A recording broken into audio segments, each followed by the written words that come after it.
Loads, everybody. I love Hello, world. bad two-sentence war. What? I'm looking at bad two-sentence horse things. As we're talking out loud to myself. Yep. Also, audio sounds good and even across everybody. Excellent. I lowered the output slightly. I can turn it up if I get quiet. But yeah, hello, internet. Welcome to a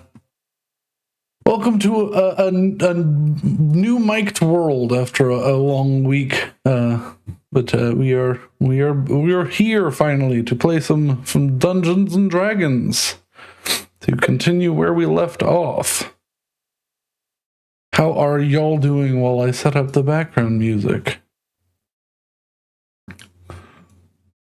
I know. My dog pooped and then I threw up on top of it today. Oh no. Yeah. Well, already then. I'm sorry. Sounds. Did you throw up because the poop was that stinky, or? I'm on an antibiotic and it's very strong. Oh. It makes my stomach upset and I wasn't expecting it and it just fucking whacked.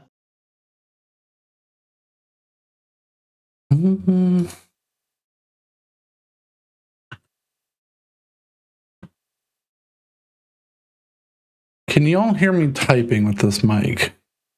No. Excellent. No? I've got some filters set up that I tried to fine tune, but I wasn't 100% sure all the time because I had to listen to me talk as well. So now you were loud.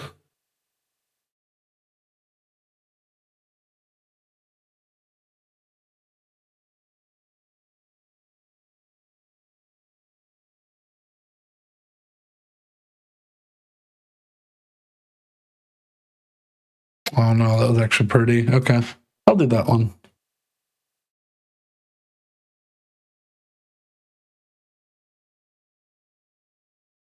Yeah, let's do that. There we go. Share. So y'all can have some lovely little background music. There we go. Let's do it. There we go. Everything's being captured. Excellent. Apologies for the weird start. We've been on and off because of the holidays and such, so I have to re-remember every time. Yeah. Well, at least until the New Year. Good Lord wide. Okay. Sure. Discord. Yes, there are 4 instances of this chat, I guess. Did it closing any of those break anything? Doesn't look like it. I am just going to leave it as is. Now, as to where we left off, the crew made their way through the weird woods of the Feywild for a few days before finally receiving a shortcut from a long past mentor of one Willow's, making their way into, as far as they know, into the city of Mithrandine. They have not currently seen the outside world. However, they have been housed by, what's his name? Lord Arminel. Lord Arminel. I had it. And well, it's bad that we haven't seen the outside city. I mean, Will has no reason not to trust this guy. So. But I have to sow some seeds of discord. But yeah, you all have been housed by one Lord Arminel, who has been put on a sort of house arrest in the meantime, while tensions run high, but you were asked some questions. You gave acceptable answers and have been led to given some quarters for the night. Essentially having, for the most part, free reign of this wizard's tower / tree.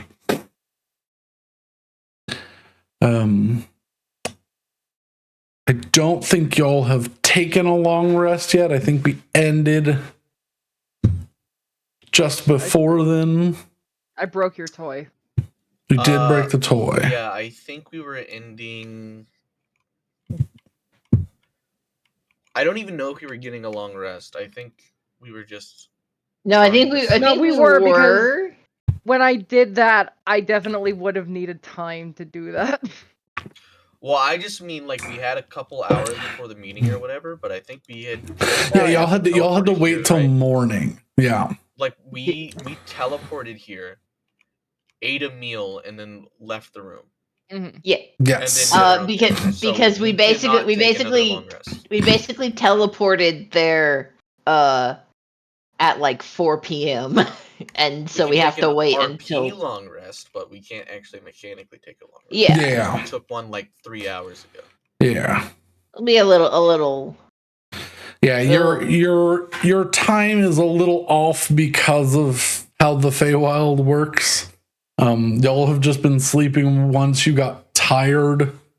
So, and without any sun, it's kind of hard to gauge those sorts of things. So, but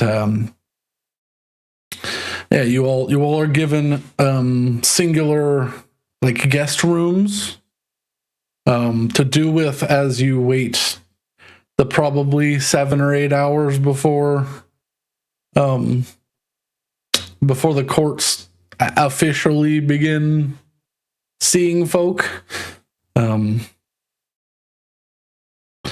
But yeah, we will start there if you have anything to do. You'll did some stuff beforehand, remember, but yeah, if you have anything else you want to do, you still have some time.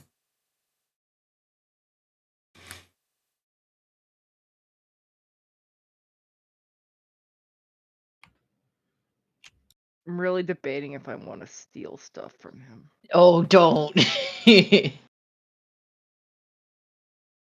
Maybe later. I was say, yeah, Rose, you might end up triggering what we've been talking about with a very old corpse like entity. Maybe later. Okay. I am just I went through an experience and I'm resting. Yes, you're a little sore, a little weary. Oh yeah, I popped that materia onto my. I think I told you I popped it on my armor. Okay. Yeah, see what that does. That. Let me find my notes on that one. The materia of night.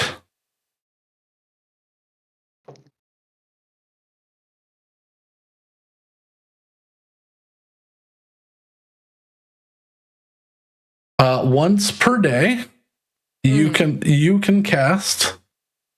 Oh, what's the spell? Where'd it go? I just lost it. Dang it. Pass without trace. Oh, Nice. that's very nice. Yeah. Mm-hmm. Okay. Yeah. He watches it slowly. You spend the hour focusing, and the gemstone slides into place. It now sits on your armor and can be taken off with some more practiced hands at it, or attempted to be done with, like a fork or something. Betty just looks at it and she's like, all right, I didn't die. Good. Yeah. Yes, the Well, I mechanical hope you wouldn't. die. mechanical spell pass without trace, without any components. Was it Materia of Shadow? Materia of night. Night. Yeah. Okay. What's the rarity? I mean, technically they don't have rarities, but I would say probably a rare if you were making an item. Okay.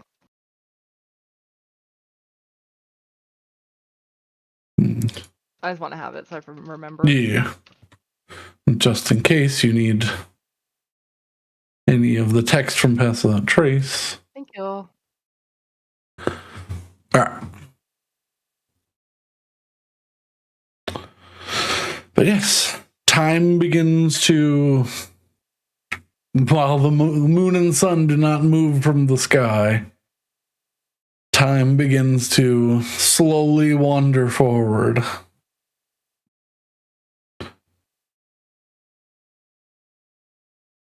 You all laze about the quarters you're given or explore as you will. However, eventually you are fetched to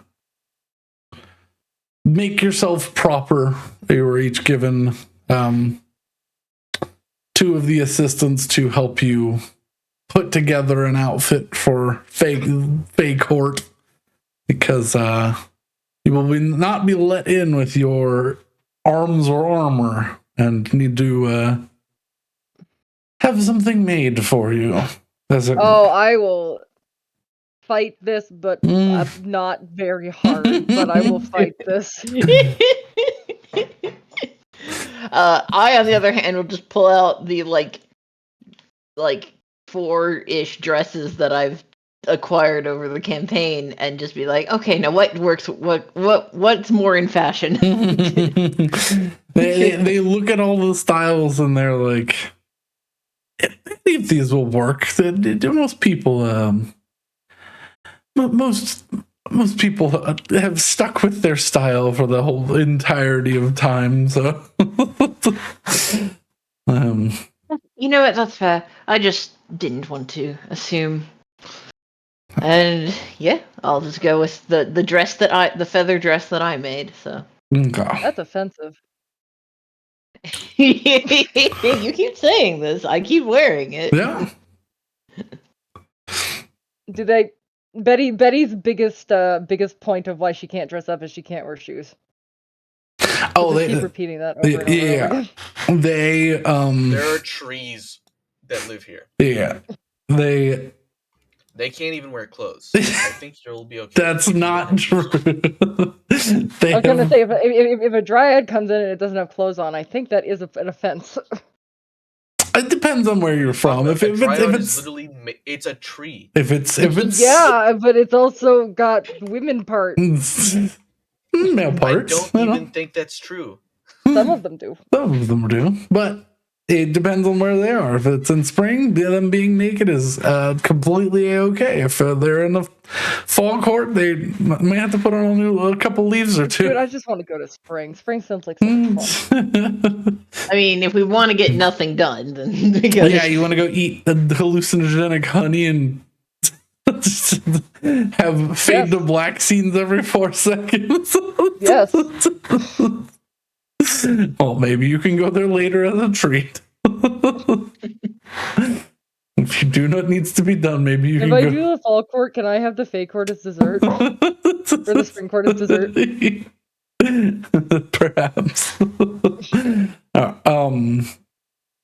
But yeah, some fine gowns of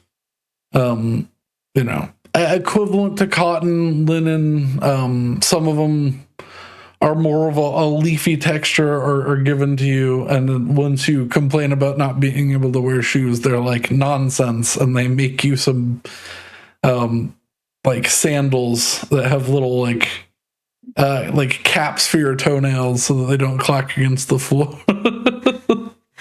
Once Betty realizes she's not gonna get her way, she's going to try and recreate Tree Betty. Oh no. In whatever way is acceptable to them. Okay. I mean, you request the vibrant greens that where Betty was. They're a little. Betty Barkbeak.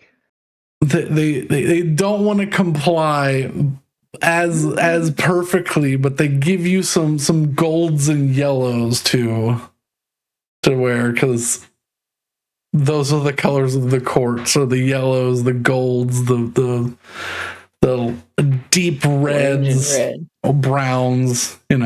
So what you're saying is Betty clashes more than Oh, I usual. was gonna, yeah. Well, the gold Betty wouldn't clash with. The reds, yes. Yeah. The red and orange and yellow would be not great. The yellow might be okay. The yellow is probably the nicest color to go with, Betty. But yeah, you keep trying to like fight for this green cloth and material that they have in there, and they're like, that's for like spring dignitaries, and we don't want to give off the wrong maybe some oranges and some yellows and golds. I'm an Aarakocra. Well, we could change the color of your feathers for a while. No. We have the capability. No. Do you have a favorite color besides dark, deep onset blue? No. Then we recommend these colors.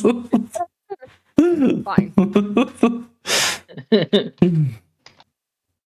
So, Betty is made a more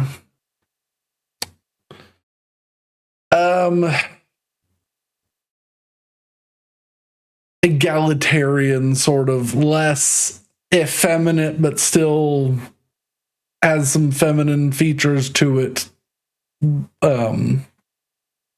Dress. More of a combat attire, the long coat, like short underpants, not much of a skirt, but like some of these like wood bark wrapping and leather like sandals that like honestly you're kind of surprised that they're so quiet when you step because you're used to the clack of your talons on hard surfaces. I want a cane. A cane can be acquired. It's a simple cane, but it's a cane nonetheless. I want a cane. I'm concerned. That's all. So, Saywin is given a fairly similar treatment. Although I'll say for the like gray color of the skin, it's more of a red orange would look. It is the look that is appointed. I feel like Saywin would do the exact opposite of Betty, whereas Betty would be actively defiant. Saywin would be a no help at all because she would give no opinions. Yeah, basically. Eventually they break down to, all right, here, fucker. Yeah. Only probably much more polite than that. Yeah, of course. They give like 3 options and say it's like because I feel like these attendants don't actually know if they're dressing us up for an actual court appearance or for our executions. So I think it's up in the air at this point. Betty just assumes everywhere that she's gonna go, she's gonna get executed. So I mean, for you, that's not necessarily a bad assumption. Yeah. Yeah. Excuse me. But well, actually, what's better?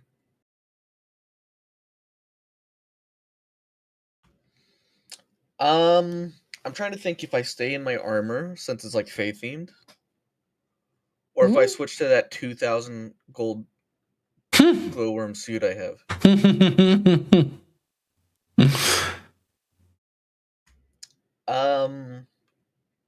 It's formal, right? I'll do that. Okay. Yeah, that is something that will be accepted. It also has my family crest and stuff, so yeah, I'll do that. Yeah. Yeah, the whites are a little faux pas at the moment.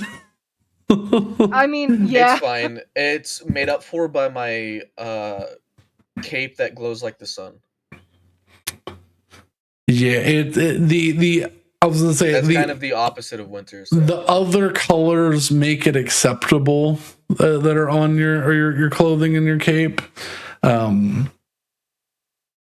Because just strictly white and gray and black is like, ooh, that's a big no-no right now. Yeah. Court, so. Like Willow's dress is white, but over it she's wearing her magic clothing overdress, which is patterned to look like fall colored leaves. So it's like fall over top, winter, fall winning, that sort of thing. I have one more additional question. Oh dear. Is crest allowed? Oh no. Crest is allowed because he is allowed to speak. However, he must also dress in attire. He must be dressed in attire similar to the horses. Adorable. Let's do that. Okay. Oh, he's gonna get the like a bridle. That's awesome. Yeah, they quickly throw together a bridle and head covering that they have to they adjust slightly with magic to get to fit on the raptor head. He won't be able to use his flash, which is probably a good thing. Yeah.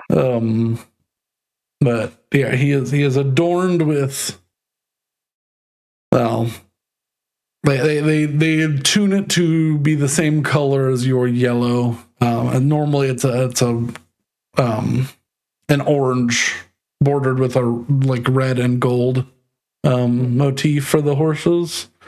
And all other manner of creature. But yes. Since he seems to be of some intelligence, he will be allowed in. There's not a size issue.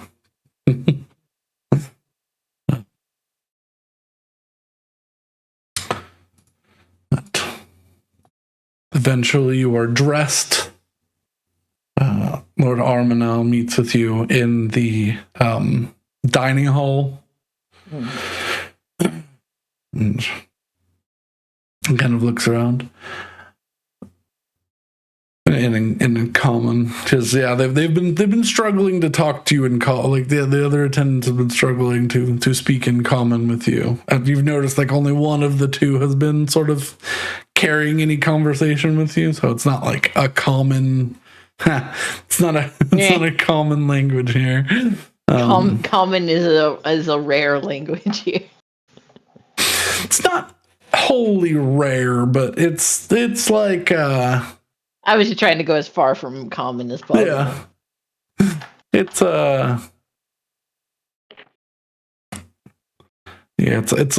like going somewhere and expecting someone to say it's an artifact of the material plane? Yes. What? Artifact level. No, I got it. You're sure? Yeah. Terrible. You all are all terrible. However, you are all sort of presented in front of Lord Armanel. Everyone's sort of proud of the work that they've done to show off how they've tidied you up, as it were.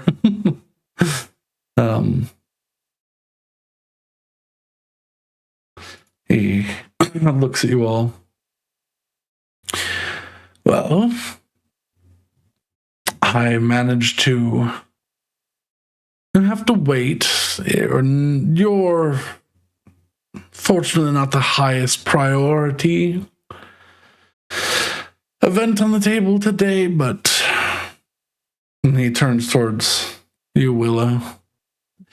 Your words and actions today might carry a great weight.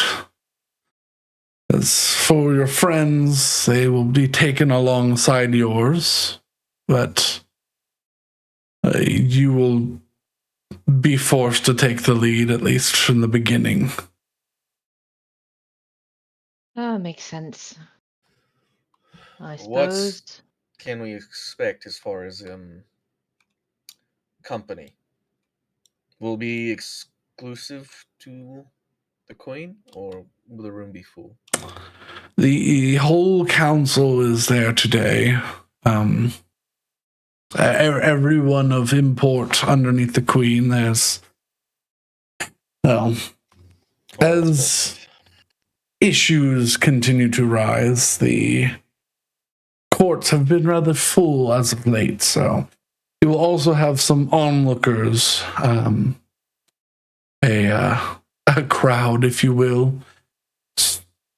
Usually never more than 50 or so folk. But it's been growing in the last bit. Everyone's concerned about the future. And what is this, like a government session or? We're talking on some matters that need being Town addressed. hall, Is I guess.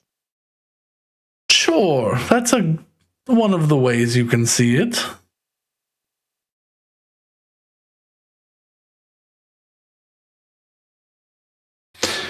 Now, Yes, it's about the best way I could put it.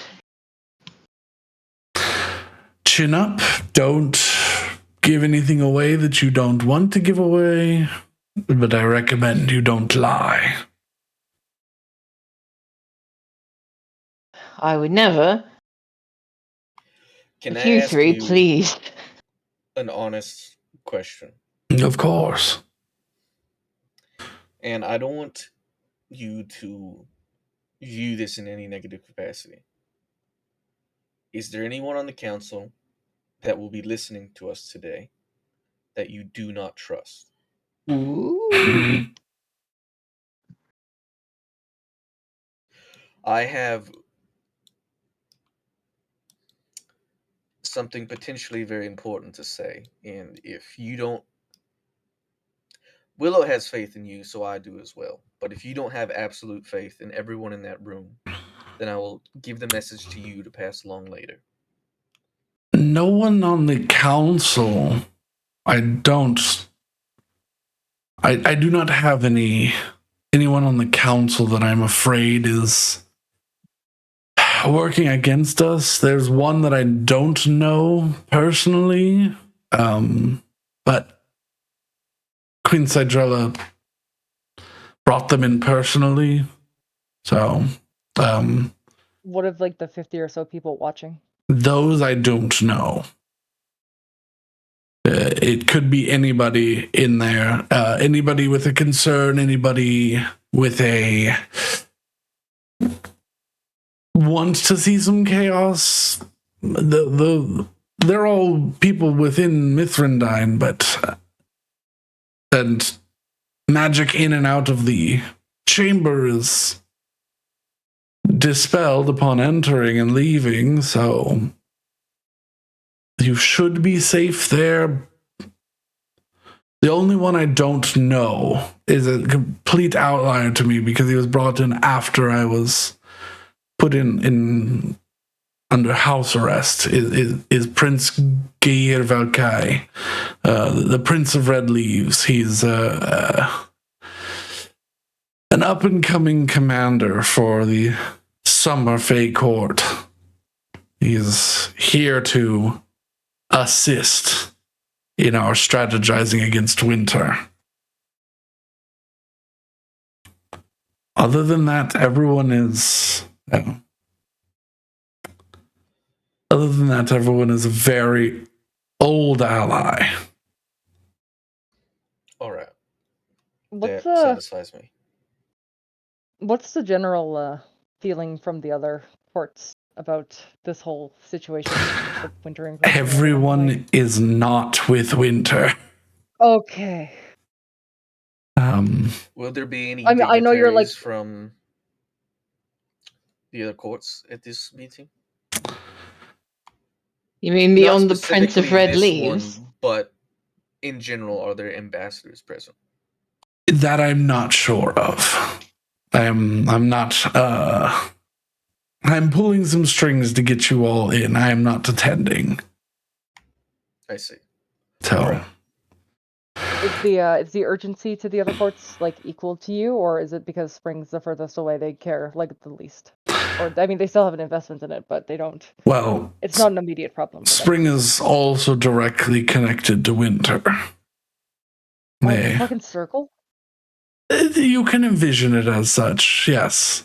Passing through winter gets you to spring. But Summer. yes, the furthest away is actually summer, but summer is also the most belligerent. So it would make sense if things would die here, we'd ask for help from the summer court. All right. Actually, But if Spring is nervous enough to send any sort of dignitaries here, I'd be greatly concerned because it's rare that Spring is nervous about anything.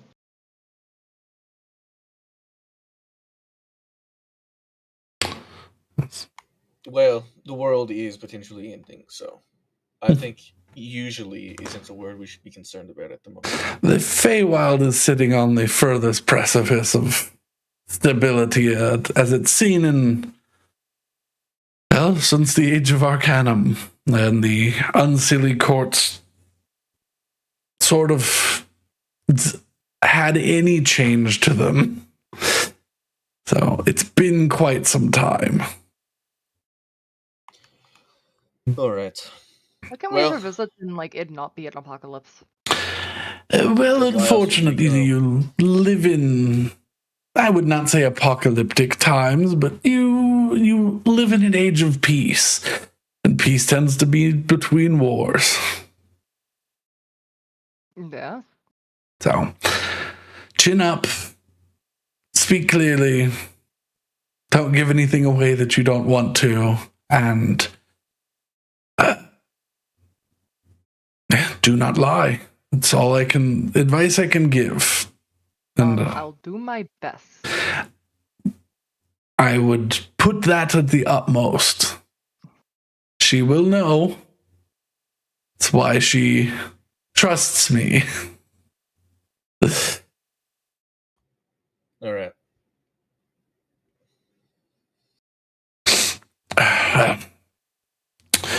And he says something quick and Sylvan to two attendants. Willow, you get lead them straight there, come straight back, do not enter, or you'll get wrapped up in this, sort of.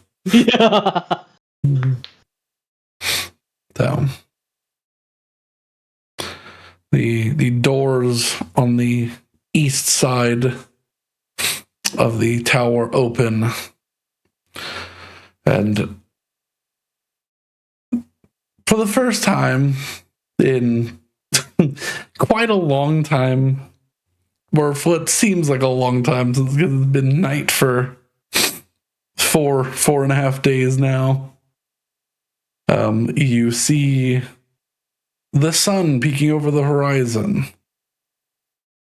A perpetual sunset. The sun sitting what would be essentially an hour over the horizon, where it's just starting to orange and the sky is starting to turn that beautiful blend of dark blues, purples, and orange instead of the sky blue colorations. Your eyes adjust as you look down, and you see stretching before you a nearly unending forest. The trees continue. They have small pockets of emptiness, but for the most part, just trees. And to To your left-hand side, along the horizon, you begin to see some mountains. Those were probably the mountains that you were at the foothills of the day before. So you traveled a fair distance. The sort of dark angle of the sun casting these long shadows, you realize you are incredibly high up. You are a solid 1,000 feet or more above what looks like a city below you. As you begin to take in your nearby surroundings, you realize that the street that is in front of you is part of a tree. As you spin around, a set of trees make up this city. 2 impossibly large trees of constantly falling brown, orange, and gold leaves that fritter away on the wind. And hundreds upon hundreds of homes are built into a large spiral around the edge, the 2 trees connected in the middle with a massive platform that is the size of a small city itself, and that looks to be 3 layers before the city below. Instead of being brought down, you are turned towards the rising section of the street and begin to climb upwards. Making your Started way out at 1,000 feet. We're going up. Yeah, you can As we step outside for the first time, Betty's gonna look at Willow. You happy to be home? Right. Good. City I haven't seen in a while. Pretty much the Speaking of same. home, does it look the same? Is the sun normally that low? Yes. Alright, so that hasn't changed yet. No. We're the kingdom of twilight. It would only make sense that we live in what you would consider twilight. Yeah, but as he's asked this question, you do notice how much closer the moon is. Yeah, I was just choosing to ignore that one. Yeah, the moon normally sits equidistant with the sun at roughly like a 25-30 degree angle from the city, but it's like 25 degrees sun, 70 degrees moon. Oh Jesus! Yeah, it's It encroaches. yeah.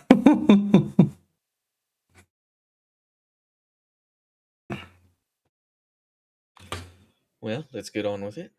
Yeah. Don't want to keep anyone waiting. Yeah, you all are walking upward. A 20-minute walk. You complete 1 spiral upward. And how many spirals do we have to go? A single other one, because you were mostly out the way up the tower. Yeah, that makes sense. I I figured we were at least 2/3 up. Yeah. Another 20 minutes of spiral up this tree. You now sit about, I would say, closer to 1,300 feet off of the ground. It's to the point where the shadows have, at this distance, they consume most of the city below, other than things that are giving off light. It's doing that thing where it's so far away in the dark that things have lost structure visually.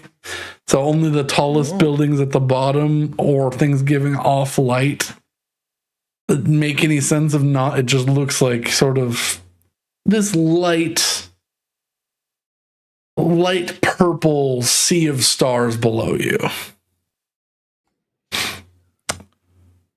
Willow, how much of a issue would it be if you were to show up under the effect of a magic spell? What spell? Enhance ability. I mean, it probably wouldn't carry very far, but Yeah, Willow, you would know any active spell effects that have not been cleared by the court are dispelled as you walk through the gates.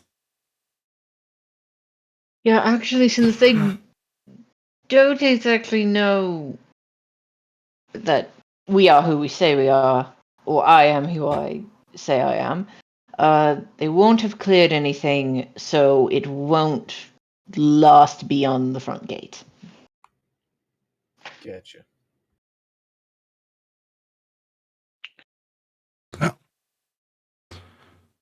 I'm glad you didn't say disguise self, because that would be a one-way ticket to not existing anymore.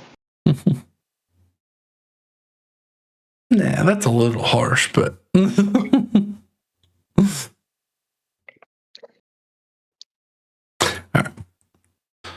that you A little harsh under normal circumstances, perhaps, but even this so. is war. This is Yeah, war. but disguise self is so basic. It is. It's not like you're shape It's changing not like in. it's not like you're sending ascending as an unwanted race in the middle of an occupied territory. Of course not. Yeah, that one. No, that would cause a diplomatic incident. Yeah, that one was. All right. All I'm right. just giving you shit. Yeah, you give me shit like 6 months later. We will continue to give you shit. That Yeah. was very funny. It's just like, yeah, don't do anything that makes you look like a spy. Okay, sneaks into a room, immediately does the most spy shit ever. What did we tell you? All right. But yeah, you all find yourselves being let up to you know this, Willow. It's a little different. It's definitely been upgraded since you were gone. The bastion that protects the because right now you are passing the because on the top of this tree is basically the supermax prison that doesn't really ever need to be used here. The citadel sits up here, and between the two is a bastion, a fort that connects the two trees. Because going up the other tree past a certain point is not allowed for common civilians of Mithrandine. There's a checkpoint on the other side. However, this is the checkpoint from this side. A massive, well-defended, well-armored bastion, citadel, whatever you want to call it, stretching across the chasm between the two trees. Which is like roughly, I think it's a half mile between the two trees. Big tree. Yes, big trees. We were talking on scales of not understanding. But you are a note is given, and you are handed over to some armored guards to walk you across the bastion. The assistants wave farewell to you and turn away. I wish them luck and,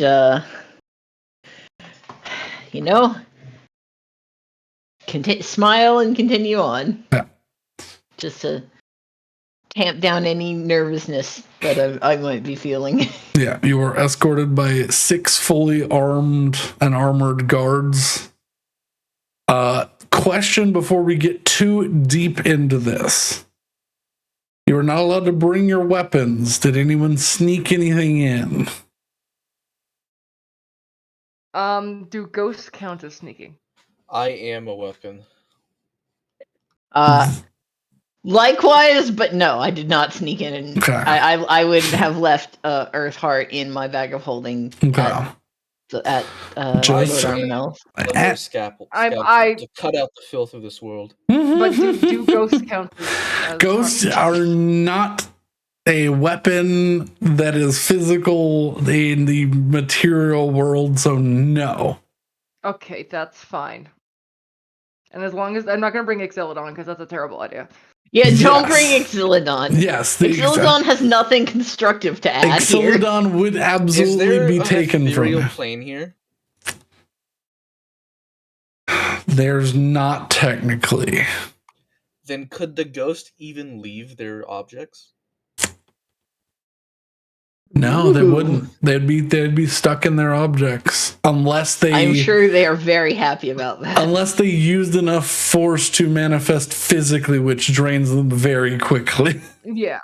So I'm sure they are very pleased with this. So I just have a bunch of haunted objects again. yeah, A bunch of voices in your head Yeah, yammering but- at you. they can. I mean ooh- that's normal, Betty. They can ooh and ooh at you all they want, but they have not Ooh. been able to present themselves unless they want to not be able to speak for several weeks. Yeah, I'm good. I'll just I'm just have them on my person at like all Yeah, times. Like, I'm yeah. not bringing fucking Ixaladon. I am bringing Crest. But Yeah, Crest is being weird. following with y'all. He's saying hi to every horse and ground dragon and wyvern that's I imagine his tail's just going like a puppy dog's. yeah. Yeah, he's slowly in my head just becoming Doug from Yeah, He kind well, hi. he was a combination of Doug and Kevin at the beginning, and now he's just morphing into Doug. Yeah. Cause like Eblis Crest was Very Kevin. I would say God, there's a character that I can't think of. I'll think of it later. But Crest was absolutely that. He was just this sort of smooth talking asshole that doesn't want to help, and you give him a task and he's like, sure, I'll do that. And he like does it and then breaks the thing that he was asked most to of the get. creatures from Rango. What movie are you thinking of? I don't know what character it is, but there's a specific character that like it's something from something recent. Oh, okay. Most Yeah. of the characters from Rango. Yeah. Rango is wonderful, but yes, just a Are Nick Fox the dude from Zootopia? I think that's his name. yeah, sort I've of. only Yeah. seen that movie once. Oh, it's so good. Such a good movie. They're making a second one, or supposedly. Oh my god, really? Yeah. I figured they hit the nail on the head enough times with the first one. No, but it's so good. All right. Anyways, yeah, you're brought across,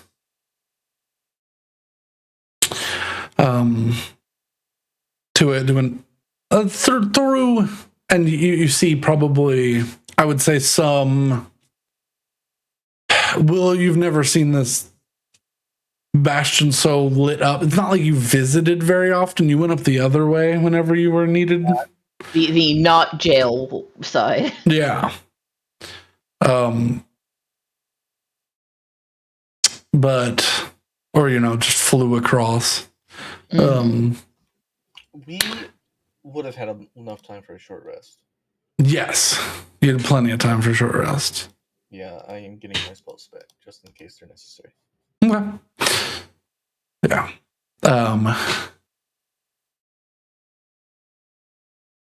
This bastion is full to the brim. I'm talking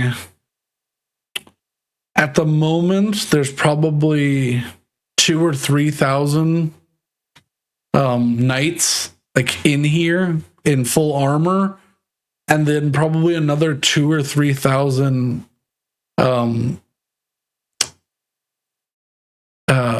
summer guards. Okay. Oh my god. There is someone here. No. Well, I mean, we were told the Prince of Red Leaves was Yeah. here giving advice on combat, so it makes sense that Summer would bring out their full force. Yeah. This is very they're very Roman in their combat attire, leather armor, with some like bright red designs across them. They like sort of they're all in like frilly skirts, like the frilly leather combat skirts. The men and the women that are here, with these large plumed, and you can see different levels of plumage depending on what seeming rank. Yes. I'm sure it goes beyond like the standard Roman plumage and just gets ridiculous. Yeah, it starts getting ridiculous. Like one of them that looks to be rather high ranking is standing on the wall. Their plumage splits off and becomes like hanging like dragon wings down their back. My god. It gets weird. And they are wearing some form of metal. It's definitely not iron based for their armor. Especially the higher ranking ones have some added defense. But yes, you can see where the lineage comes from the sun elves from the material plane. Very, very dark, tawny skin, much larger, wider shoulders than most of the elves that you've seen. And however, these are a little different. Some of them their eyes are a little too piercing when they look at you. Their smiles are a little too fanged. I'm sorry, could you repeat that? Do you actually need to repeat that? Or? Yeah. How much of that? Like the last two sentences. You can see the lineage here from the Fae to the sun elves of the material plane. Okay. Just wider shoulders, dark tawny skin, taller than on average. But these folk have eyes that are a little too piercing. Like whatever color their eyes are is just a little, like almost like it gives off light, and their teeth are a little carnivorous, a little too sharp. Okay. Like if one gives you a smile, it's like, oh,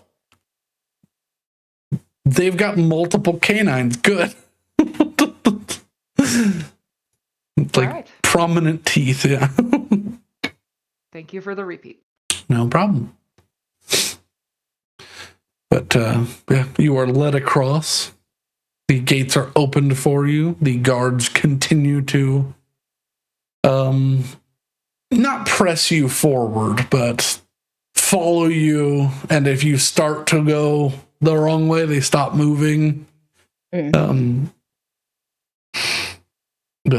Willow would just follow the road that she knows, insofar as she can determine it.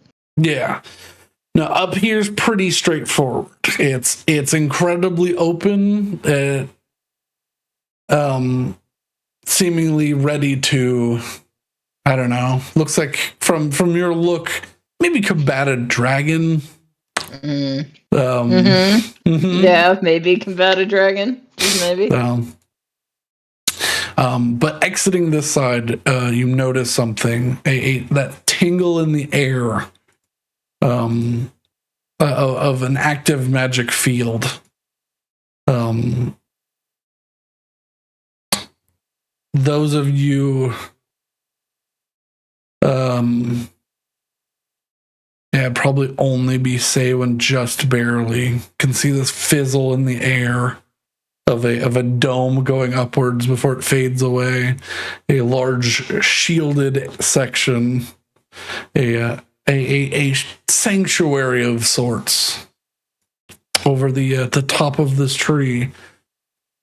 Because at the crown of the second tree sits a massive castle. Now, nothing compared to the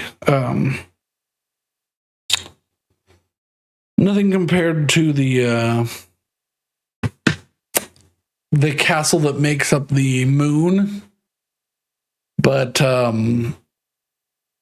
think if Disney Castle was roughly the size of Disneyland. Okay. Think Hogwarts. Like, huge, proper castle sits in front of you.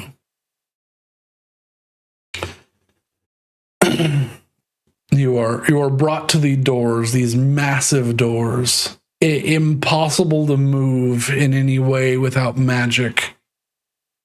The doors themselves to the front of this castle, born from the crown of this tree, stand roughly 80 feet high and 15 feet wide each.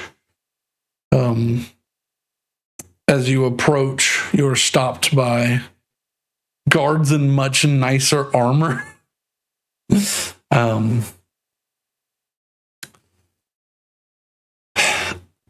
Willow, you would know these are the Bronze Guard. Uh-oh. These are the highest of the royal guard, the best of the armies of like the court of bending branches. They stand, they make you wait just out of earshot, and they do this thing where they cover their mouths while they speak. Mm-hmm. You've seen this sort of thing before. You've never been the one they're trying to keep from hearing.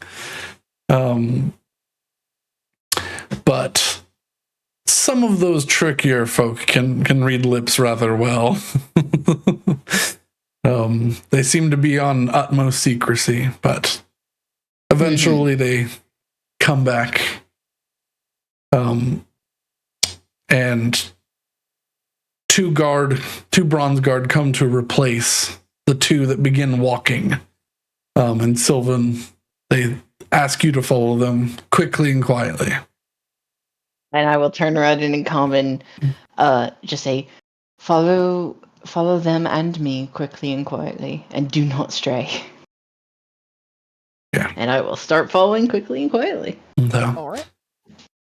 They begin heading towards the large doors, but make a quick left before they get to the staircase that goes up to them.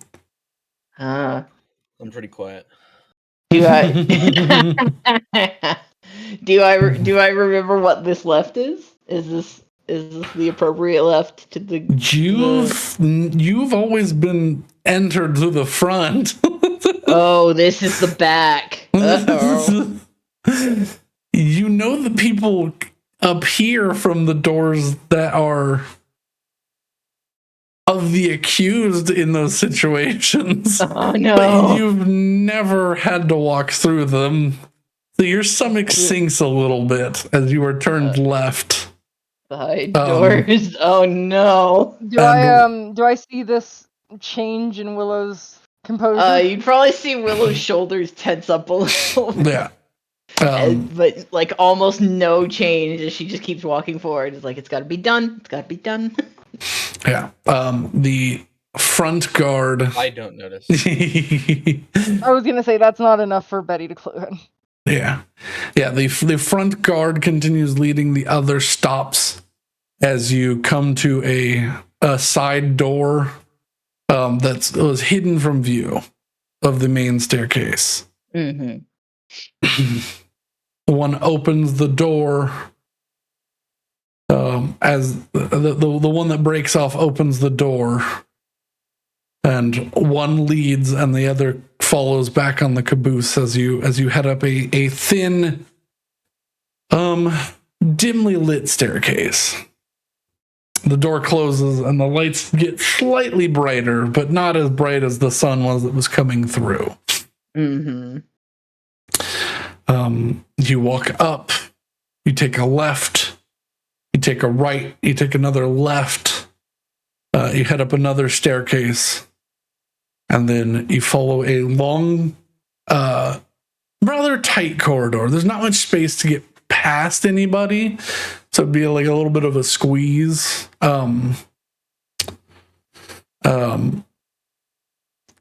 You go to turn to see how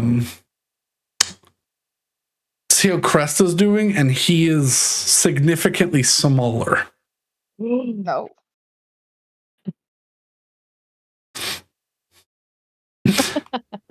They shrunk Been my boy? pressed into a marble. He is a small-sized creature at the moment. he's I look at my boy, I pick him up. yeah. He's a chunky, like 40, 50 pounds, but I can still pick him up. yeah. That's nothing to Betty. Yeah. What did they do to you? He goes, he'll return to normal once you were out of this corridor. Okay, alright. I mean, that makes sense, Betty. He can't fit in Well- most places. I will say, since we're speaking anyways, I can grant my compatriots the ability to understand Sylvan. Do you think that's necessary? The one towards the back, he's like, it's not necessary. The queen dictates the rules of the court, so if she deems that everyone need to understand you, you will. And if she deems you need to understand everyone else, this will also be the case. All right, understood. I'm just gonna shoot Hessel back a look that says, "See, I told you." My And, boy, he's small. Yeah. he is small. You have to, if you're gonna carry him, you sort of have to turn sideways because if not, No, I he's mean, I'll put him down after a bit, bumping 'cause his that's snoot and too his much tail effort. against the sides. And I honestly, pick you him should up put him. once and You I'm should like- put him down before he gets big again and crushes Yeah. you. Yeah, because as a large creature, he's Heavy. he's probably like 1,500 pounds or so. Oh, so just 20 Labrador retrievers. Yeah, Velociraptor. yeah. I mean, yeah, he's a fairly large creature. Yeah. I would say he's bordering because of the length of his tail. Huge. He is the boy. Yeah, He is extra large. he's extra large. I hate it. But you are led down this long corridor before you are told to halt. And you see some the hall widens slightly at this end here, and there are some benches One guard stands before the door. The other stands and watches as you walk in, pulls a lever, and a portcullis comes down, closing you off into this room with the two of them. In Sylvan, the front guard says, "This is where we will wait. Unfortunately, we do not know your nature. One who calls herself Willow. Or Tessarin, I guess they would know you as. Yeah, they would use Tessarin. and they would use Tessarin. Yeah. And they refer to you as one who calls themselves Tessarin. I will try not to get into not using Lady Tessarin. Yeah. As is proper. Yeah.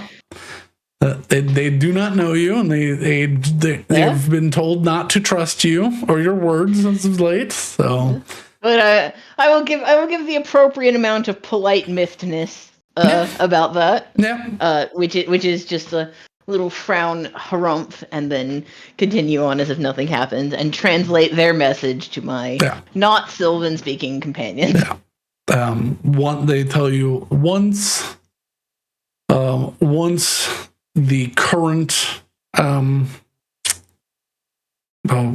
event is dealt with, and then you will be allowed in to say your piece and prove your identity. And they will be guarding you until that time. Might I ask what the current event is? Fortunately, I'm a generation behind, at least. He kind of looks at the other guard.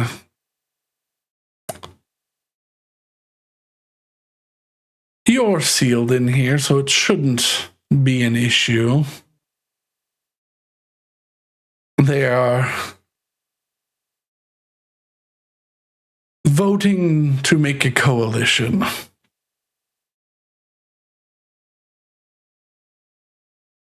A union. Coalition of what? All Colonies. the other Seelie and unseelie against Winter. Has that happened since the strife? No. Not as far as any of us remember.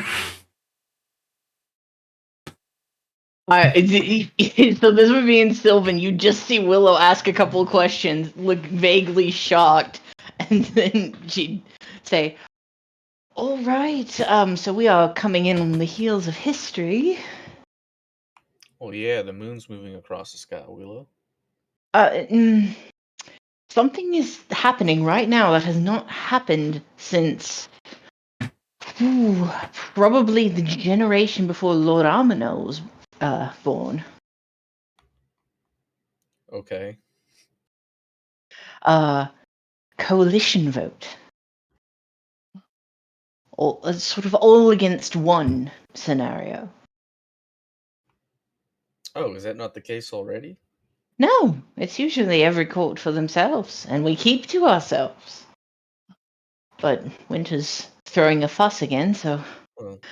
I mean, This one's more than a fuss. It's a bit shocking, Hessel but... almost says something, but then bites his tongue because he's like, well, these guys are probably proud of their nation, so I'm not going to say it.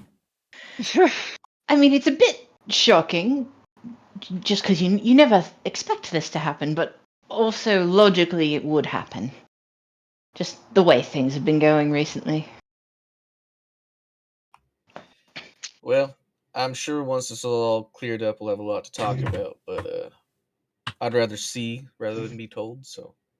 Yeah, I'm going to say, I want to experience what we're about to get into. Hopefully what we get into is not trouble. That's all I have to hope. Oh no, they don't seem too happy right now. Well, no, this isn't displeasure, this is mistrust. If we dispel the mistrust, then everything will be fine. Well, on our end at least. This actually sets the stage perfectly.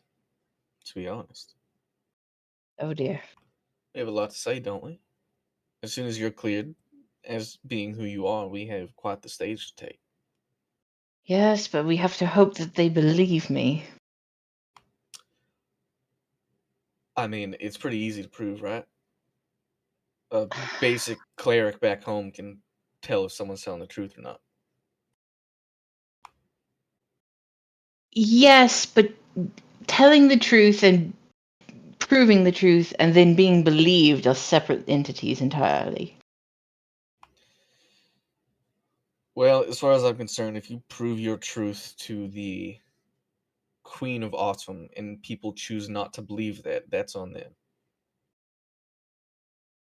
I just have to hope that the fact that I have met her at several points before my departure counts for something. So that's the whole plan? Pretty much, yes. That she remembers you? Yes, that is my entire plan. Doesn't... Okay.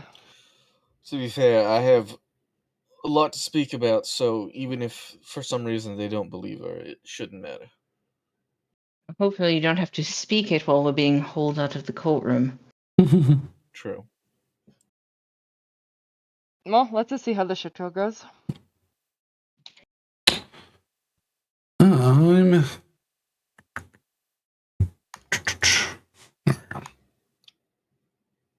Give me just a second. I'm pulling some stuff up. Which moon is this, by the way? Is this one Sahani? Yes. Oh, yes. Okay. I never remember which one's Faye and which one's not. Yeah, Sahanin and Karelin would be your reference points for right now. Ooh.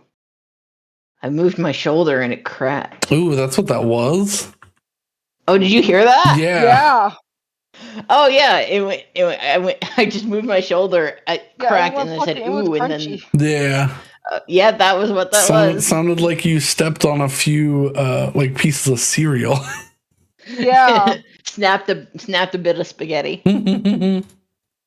Y'all, when we met up with my family earlier, and when we were hugging goodbye, my little brother, who is actually like 6 inches taller than me, came up, hugged me, and did like the thunder high five clap on the back of my head, or on the back of my shoulder, and just it hurt for like 10 minutes.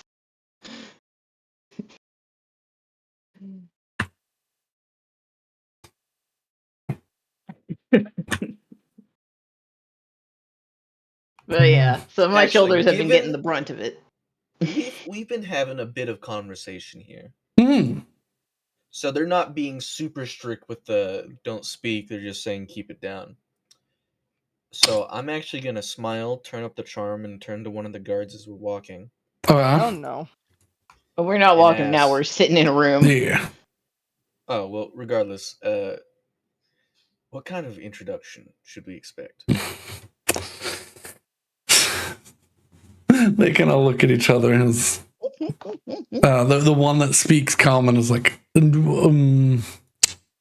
what do you mean by this?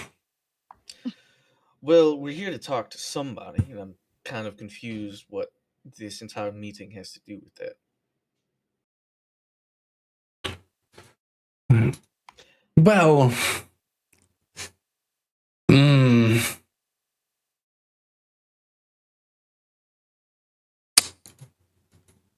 you all. Like, will the meeting just move on? Will we called up and speak in the middle of a giant room surrounded by everybody? Yes. All right. You will Yeah, be. so it's less of a meeting and more of a trial. It does not. What is said here is more important. You will. If you can prove that she is who she claims to be, then all is well, and you can be brought into what is the rest of the meeting. However, Right. introductions need to be had between the others, which is why we are waiting so long. There are people here that have never been to Mithrandine. However, once that's over, if she can prove that she is the one who claims to be Thesaurus, your involvement will continue. Right, of course.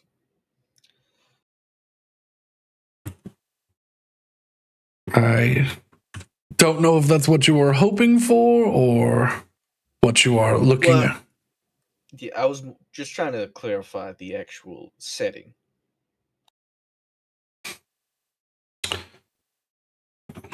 The vibe. Well, if we were actually just going to walk into a giant room with a ton of people in it, or if they were going to like take us off to the side into like No. an interrogation room and confirm our identities. No, yeah. This is a trial in the court of public opinion. All right, yeah, so the vibe. Mm-hmm. I'm lying Uh, down, and I can't do my accent while I'm lying down. It's okay. Well, sit up. No, you don't have to sit up if you don't want to. But Brandon, just as a point of order, I would as sort of as repurpose, because it's of a kind of a gauzier material, I would repurpose the scarf that I received at Bright Hollow. Adds a sash underneath my robes, so it's just a little blue and purple and gold sash. Okay. And under my robes for reasons, or for setup reasons that I hope I don't have to use, but I need every piece of evidence on my side. And also, pretty scarf is pretty. Yeah.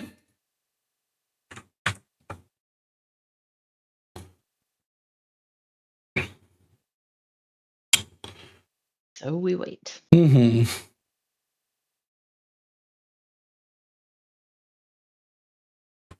Willow would probably take a bit of thread out of one of her pockets and just start making cat's cradle. Mm.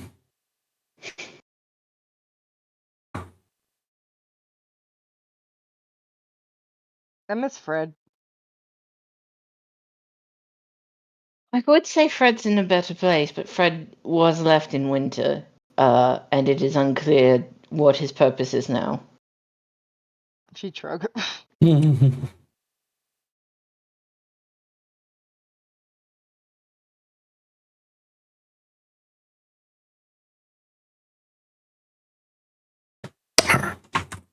Sorry, I just had to copy over some names of things from our document. Make sure I have them all on one page so that I can just look at them instead of having to switch between 3 documents. 3 documents. Everybody here knows by this point I'm dyslexic as fuck, so I need to make sure things are highlighted and on the same page so that I can read them. Even if they're my notes. Woo! I cannot believe I have 2 pages on Mithrandine already. Most of them. Are you the anonymous badger looking Yes. at that, and the Yeah. anonymous fox looking at that? I see you on my Google Drive. You're also you're an anonymous Nyan cat. That's bullshit. How dare you?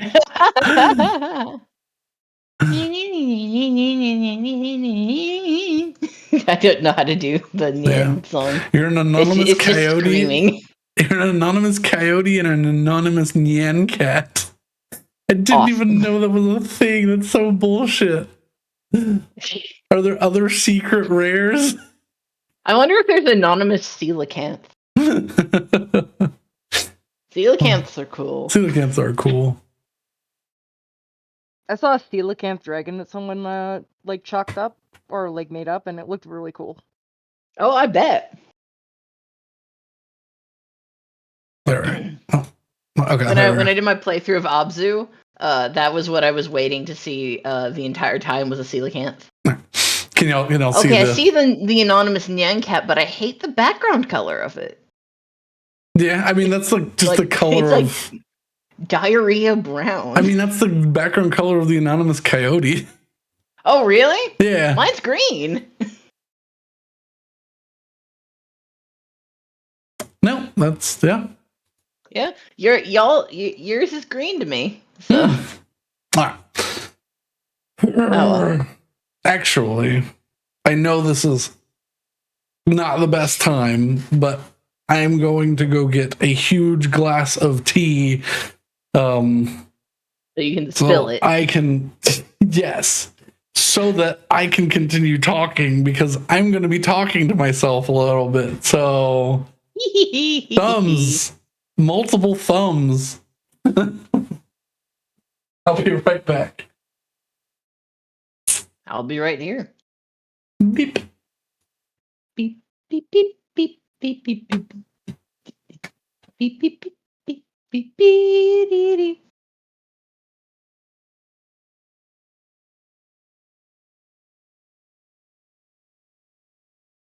I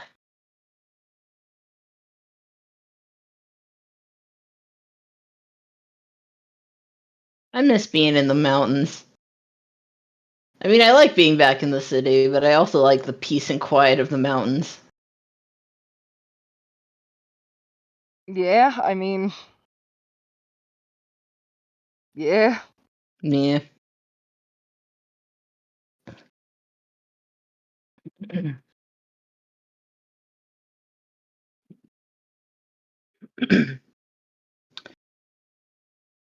So, Rose, what do you think you can do to incite the magpies to glorious revolution? I don't think it would take much. Yes, Like, they're just inherently chaotic.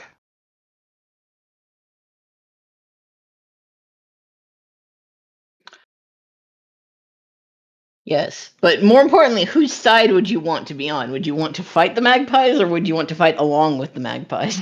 I mean, I would like, ideally, to puppet the magpies and throw them at my enemies. Because that's what we all want, right? Yeah, I think so. A I bird wouldn't army. mind a corvid army. Oh, but then I probably wouldn't be really popular with my neighbors because a lot of my neighbors have cats. See, I don't care for cats, so. I mean, you like Ashley's cat. I like specific cats, but like wild cats, I absolutely hate. Or like people who like free range cats. Mm. I'm not. It's such a like a pet peeve of mine. That's fair. By pet Bros, peeve, I mean most take your fucking cat, and put it inside. most good pet owners do not just let their cats just fucking Yeah, well, vibe. it's unfortunately not most pet owners. I know, but yeah, it's a shame, but well, someone's gotta violently be upset with them sometimes.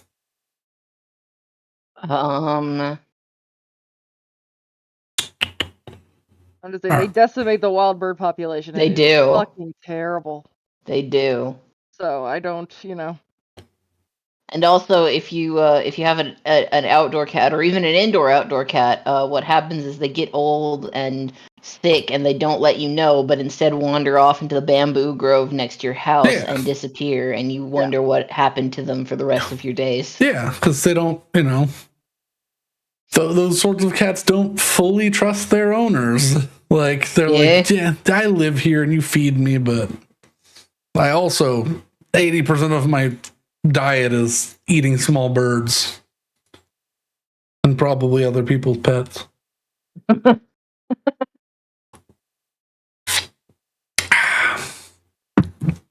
Get some of that tea. I did. It's not quite as sweet as I thought I had made it, but that's fine. That's fine. I don't need that much sugar. No, Sugar. you're done. Okay.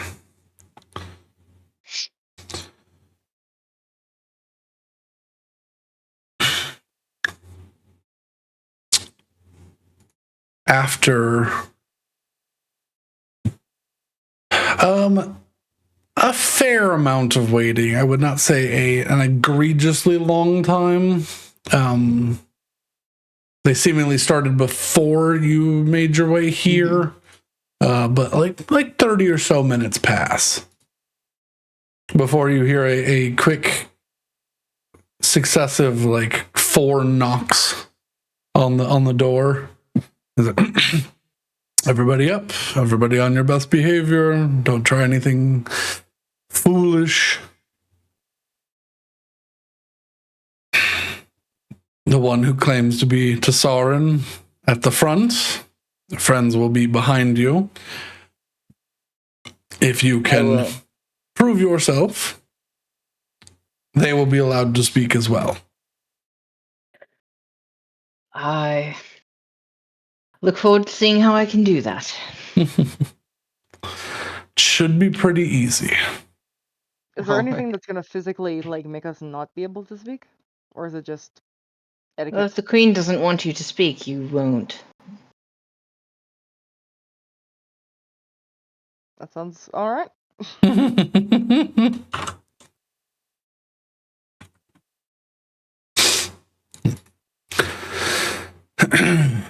The door. You hear 2 clicks from the other side, and then your guard puts a key in and opens the door, and you see a double door situation where it's locked from the inside and out. So even if y'all subdued the guards and picked this lock, you'd be stuck with a faceless door. Yep. Nah, I could do it. Betty could potentially do it. Maybe. If it's worded, I'm fucked. Mm-hmm. All right. Let's get some maybe some fake court magic music. Can I get that? You don't need enchanted forest vibes anymore.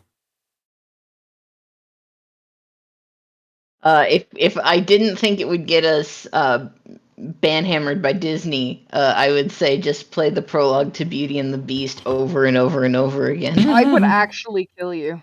No, it's so good. No. It's so pretty though. Oh god, yeah, I would. I think I would. That would break me. Okay, I don't want to hurt my Canadian.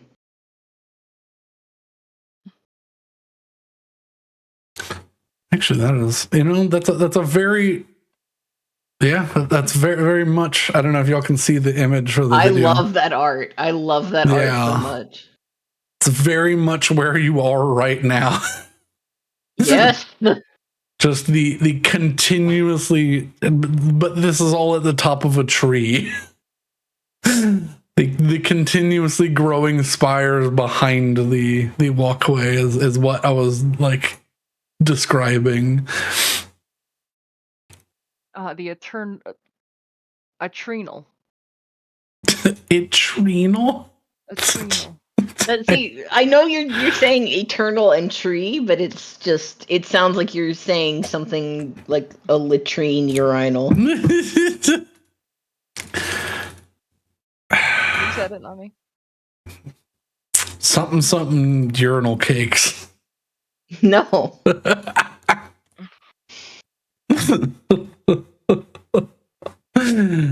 Anybody ever like those spicy pea stones? What the fuck? We're off topic. You're back. I was gonna say we've been playing for 2 hours. Yeah. Well, I mean, the fact that we've been able to hold off the insanity this long is admirable. Usually it starts in minute 5. Yeah. I feel like everyone's a little lower energy today. All right. The doors on the other side open. The guard walks out and steps to the right to let you all pass. Willow, you are positioned towards the front, and your other three compatriots are behind you. The order of the other three is you can you can envision how you will, but you step into what looks like what once was a beautiful tree, but has been turned into the fossilized sort of bark look, almost to a stone interior, and a natural meets well-intentioned formed grand hall. You see to your right as you exit,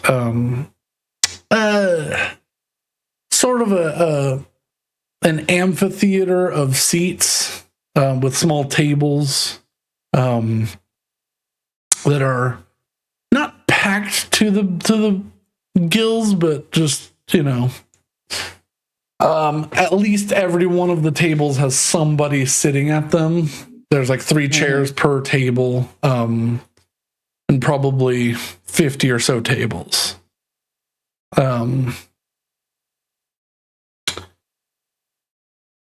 To your left, however, your eyes begin to pass through this beautiful aura-like mist, a rainbow that falls down between falling leaves, and you see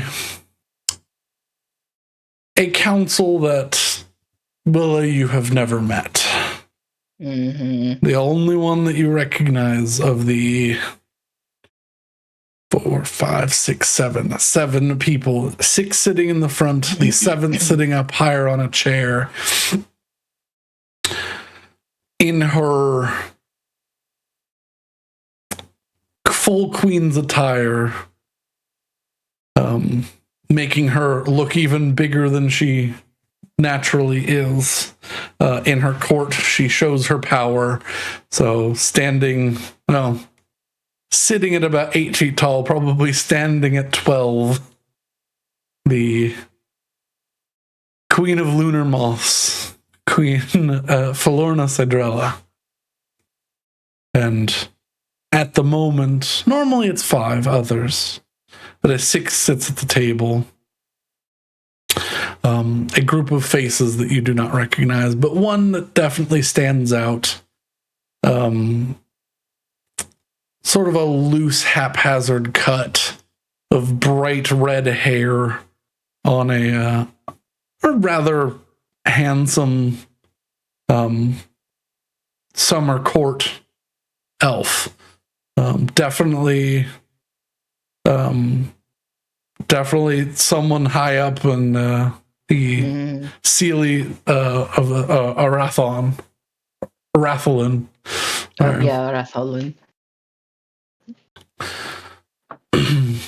Their piercing red eyes follow you as you walk in. They do not smile. Their face does not twitch. Their long ears sit back and attentive, almost like a predator ready to strike. The others, the look is definitely of untrust downward. The only one whose stare seems relatively friendly is Queen Cydrella's.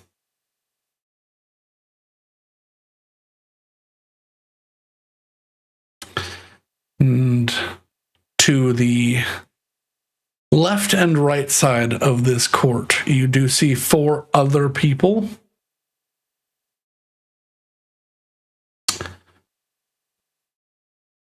You see we will get to them in a moment, but you see a rather bedraggled looking let me see. Yeah, a rather bedraggled looking thin elf with almost gray skin. His hair's tied in a top knot. But the top knot goes all the way down to the middle of his back. He's wearing some tattered, ill-fitting clothes. His lips are cracked and almost looks like it almost looks like he put ink on his lips, because rather than his lips being a very similar color, you can see where the dry of the lips is just black. Oh, Jesus. His eyes are very sunken, and he looks at you with these pale green eyes. The next of the 4, you see a rather friendly sort of plump, shorter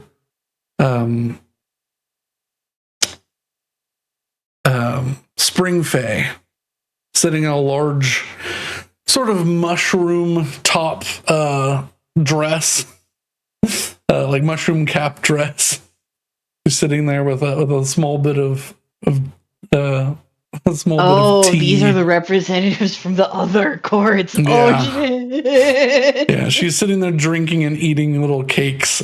She's just got and it's very awkward. She keeps trying to offer some to the very thin elf, and he keeps just pushing the plate away, but she's just got a stack of little honey cakes and tea and all set in front of her, and it's very clear she brought enough for 2 and keeps like putting stuff on the plate. Aww. And he keeps looking over at it and dumping it back on the plate of sweets that she has. Yeah. And she just smiles. And the other 2 on the other side, you see it almost sends a shiver down your spine, Hessel. A very vampiric looking fellow. Very pale black skin, like pale white skin, like black gray hair, just loosely falling down the back. He stands next to the chair that he's been given. And he's wearing this very wide cut V leather shirt. You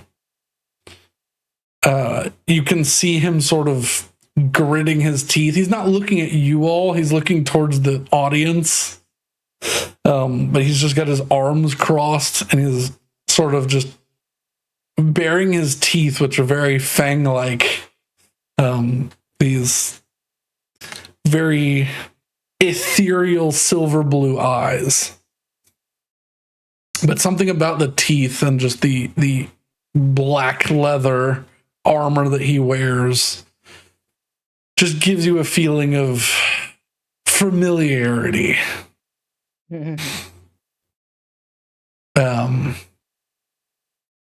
The last of the 4 strange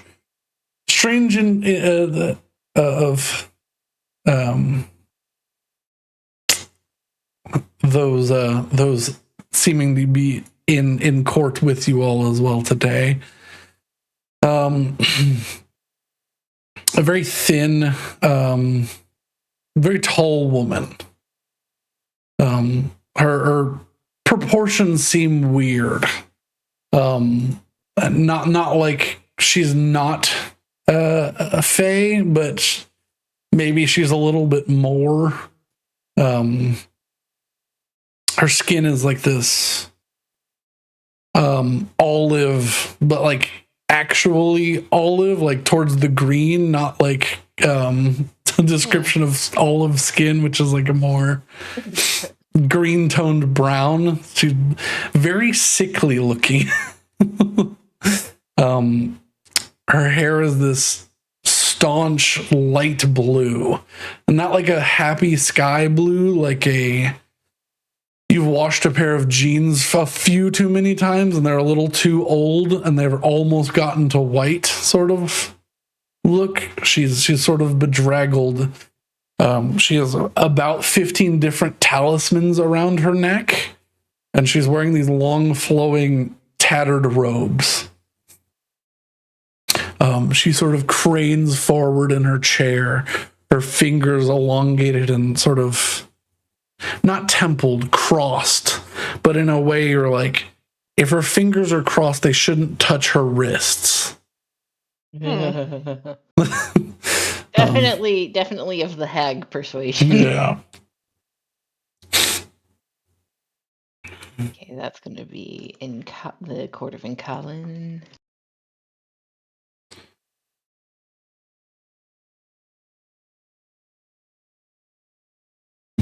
Alrighty, so I've got my notes. They are comprehensive. You are stopped in the middle, this beautiful crest of the city of Mithrandine. You stand on the crest as a warm light comes from above and below you to light you all from your shadows sort of disappear as you step onto it. The two guards flank you left and right of this, positioning Willow in the front and the other three of the group in the back.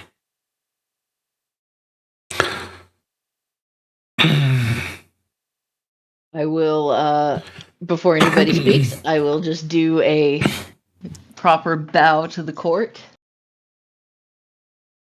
to show that I'm here with respect.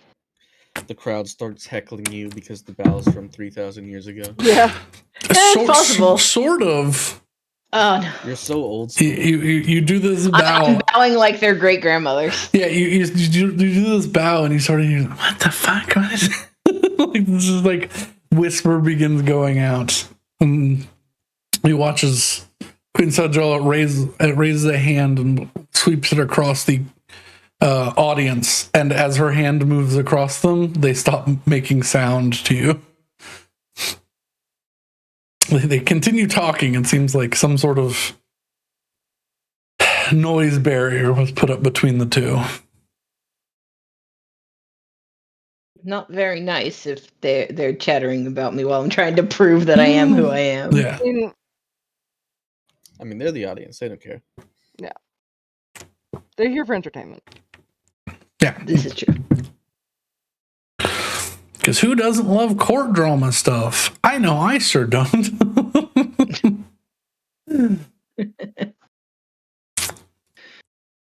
All right. Queen Sidrilla looks down at you solely. Those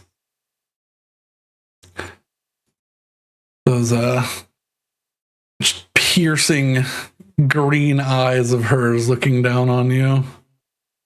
I will meet her gaze, not in defiance, but just as like just an acknowledgement of I am paying attention to what you have to say. Mm. She gives you a little nod, her ears just poking out of her sort of wild mane of black curly hair.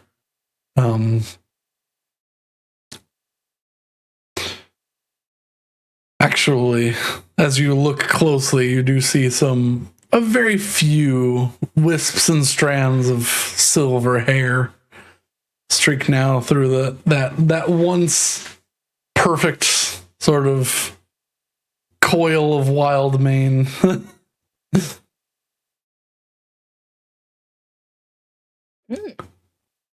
Things to notice. Yeah. She bows her head at you briefly, seemingly giving you a courtesy. The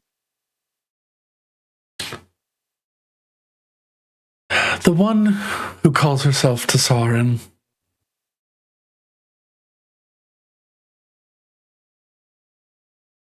seemingly dead for 3,000 years, comes back to us in a time of great need.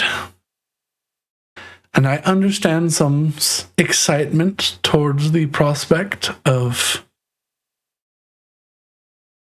someone who's learned things from the outside world that have not been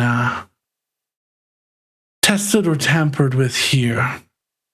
I also understand the fear of what seems like a brief bit of hope at the precipice of war.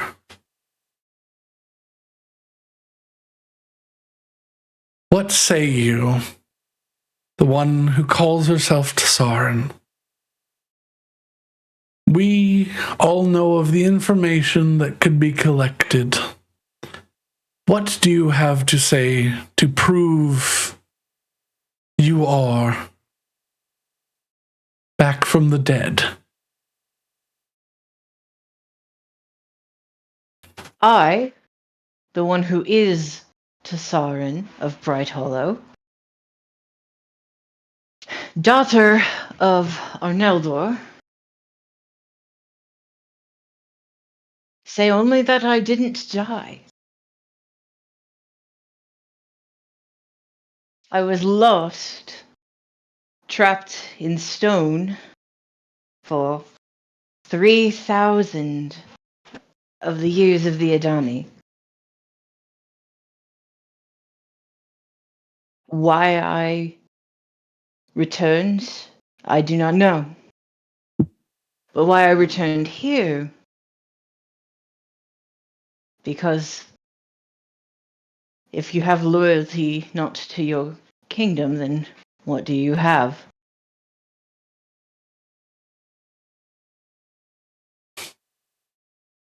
And I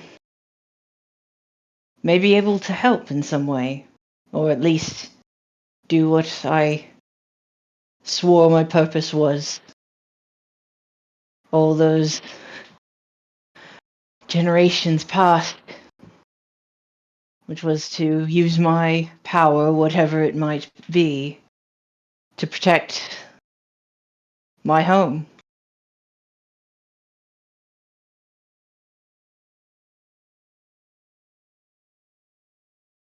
She gives a knowing look. She stares at you unblinking. Her long flowing cape that goes up and behind and over the top of her chair, falling back behind the stage somewhere, sort of bristles like moth wings.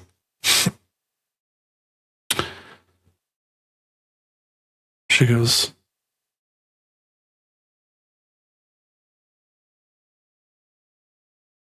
I am still not convinced. However, that's not my place right now. The others have some tests they would like to perform. Duke And I will Lysanthier. meet those gladly. Duke Lysanthier. We all know Tsarin's never been able to jump a hurdle. Jump it right now.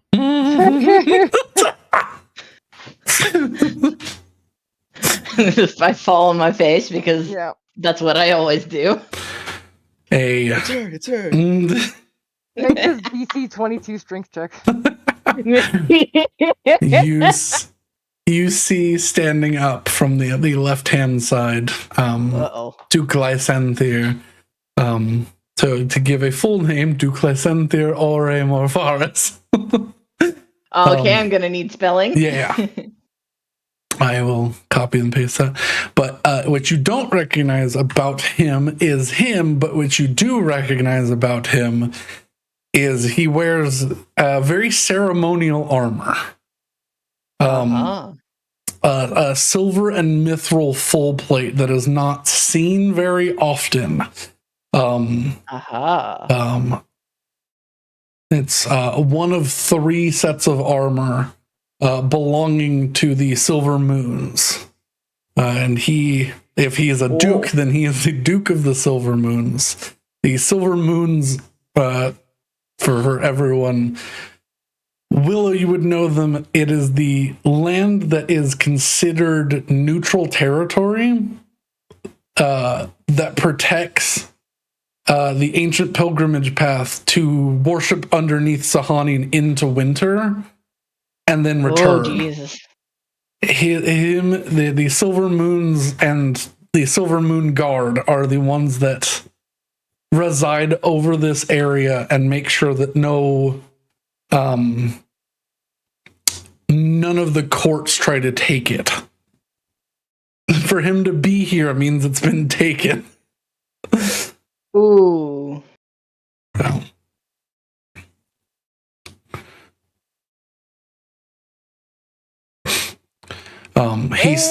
He stands and begins walking down the precipice down towards you. And he goes,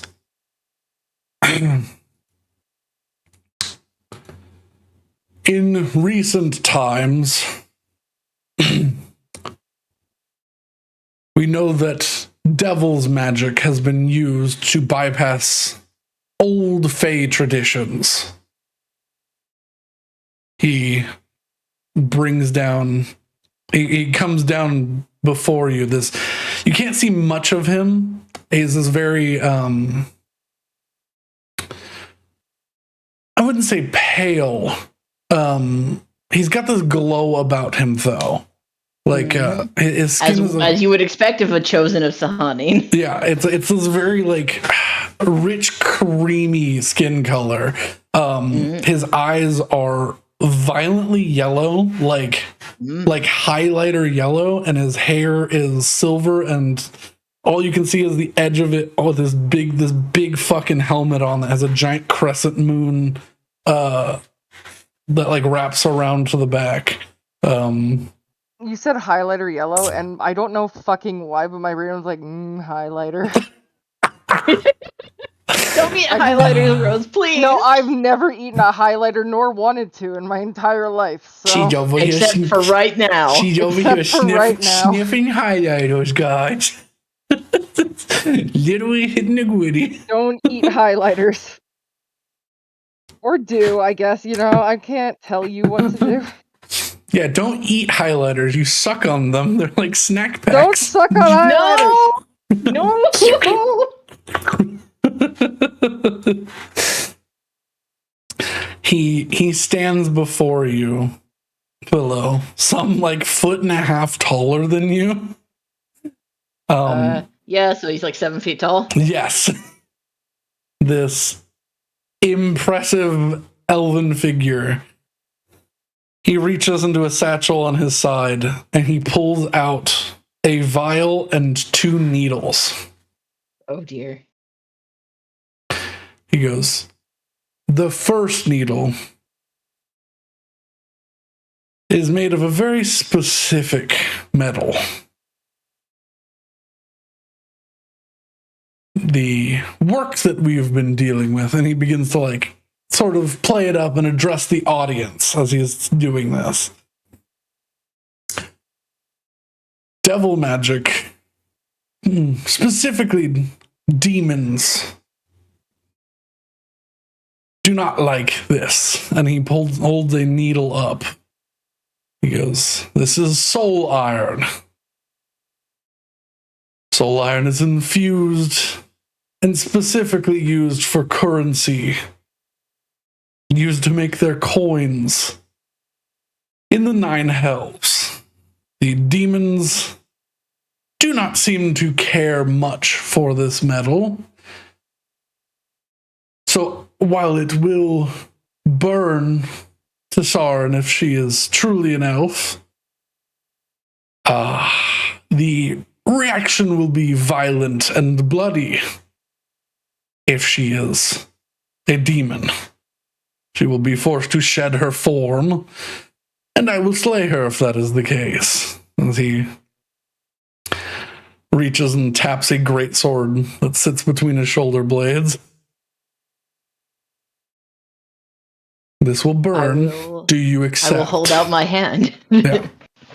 He just gently pricks your finger enough to cause blood, and there's a little sizzle as the blue like translucent blood begins to just a single dollop. Yes. And he genuinely looks disappointed when you just bleed, and he just okay, fine, very well. He talks the second. No, I get that. The second is a shard of moon silver.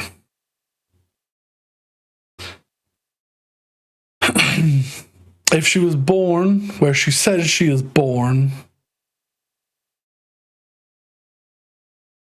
her blood will glow with the lovely blue glow.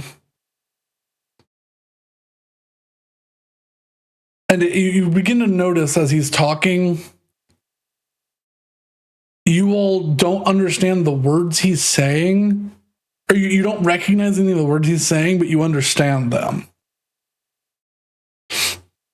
It's like you're hearing two of him, where one is sort of muted and in the background, and the other is the one you're hearing. Seemingly probably Fey court magic bullshit. Uh-huh.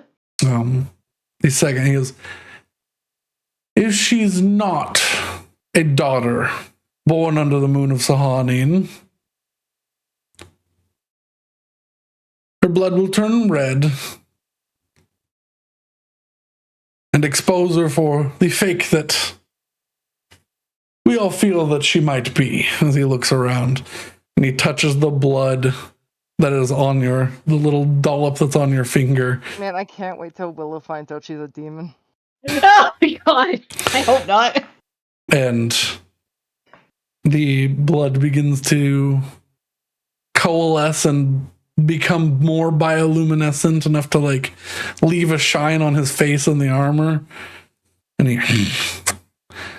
he takes the little drop of blood and wipes it into a crystal vial.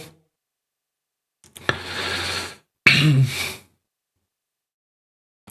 he puts away the little moon silver shard. So I'm 2 for 2 in making this guy dislike me because I'm passing all of his tests. Yeah. He goes, we will be testing this blood with our magics that take a little bit more time, but for now, she passed the 2 tests that I have for her. He gives a slight bow. And I will return his slight bow with another slight bow. Yeah. And he clanks his metal ass back towards his seat. And sort of does just wiping his brow. Thank God he ate a couple hours ago. Yeah. Oh, Jesus Christ. Yeah. Betty's just looking at Hessel like, dude.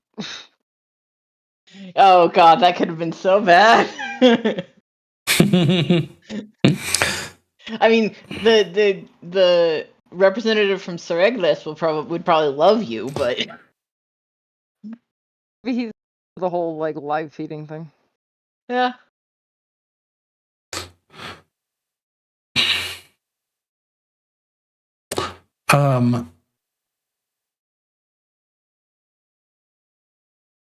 As he returns to his seat. Thank you, Duke. Baroness, you had a test. And she looks over towards the older elf in the room who has been quickly doing some motion with her hands as you watch little like sigils appear. She stands up with this.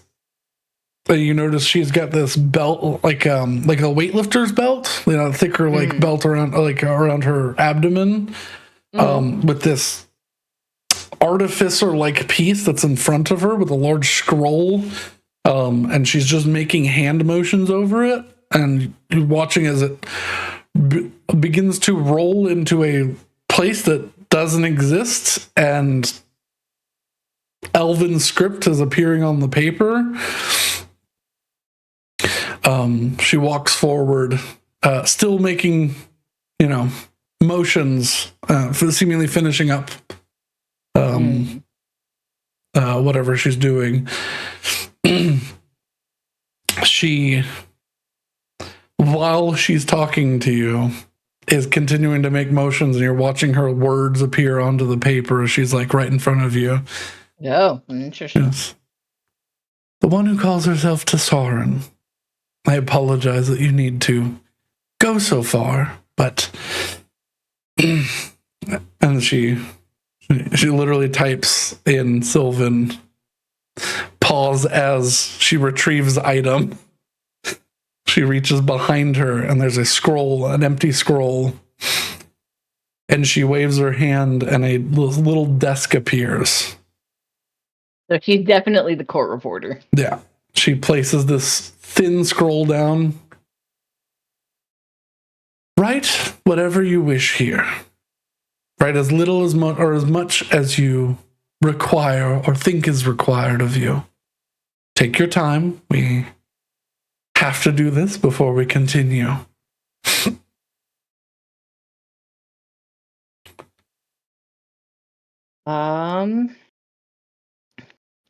I will. Well, actually, before, I can write whatever I wish. Whatever you desire in Sylvan. Of course. Would only be proper. I will take a sit.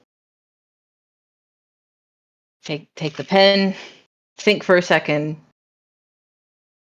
And start writing a not bawdy tale, but a comedic one about a prank that was pulled in full view of the court of the era by one of my fellow apprentices on me. Okay. Involving a crack in the ground and a potted plant. Okay.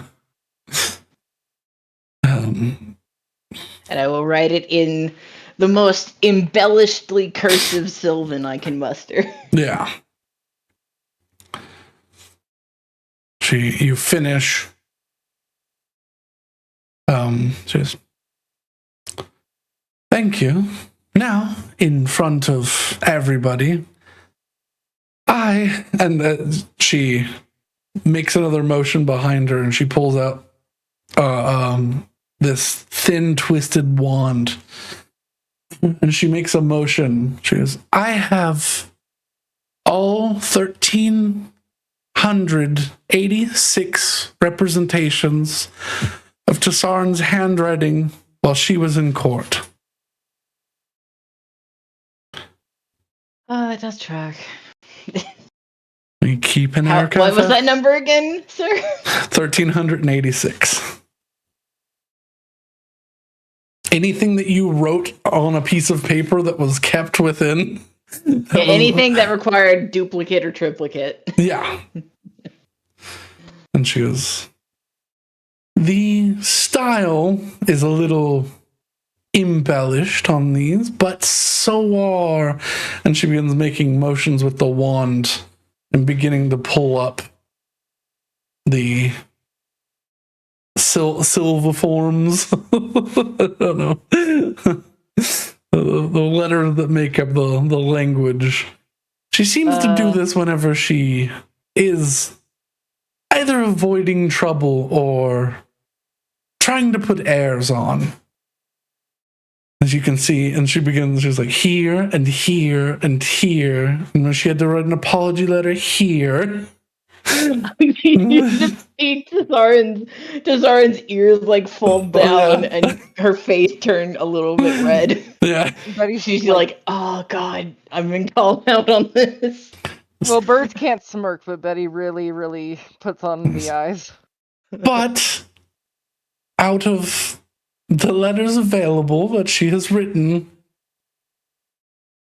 I would say a marginal 96% similarity. So if she is not who she says she is, she has studied down to a embarrassing degree how Willow responds to challenge.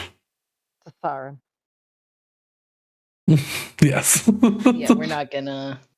Well, you all would hear it as Willow, because that is what Tesarin translates. Yeah. to. Yes. I have no further questioning. I will let the court continue. Take this into consideration. She whips her wand around one more time and then begins writing everything that she said as she walks back. I'm just gonna cover my face with my hands, just sort of draw my hands down my face for a second, and then recompose myself. Yeah. And oh, that's embarrassing. Just for note-taking purposes,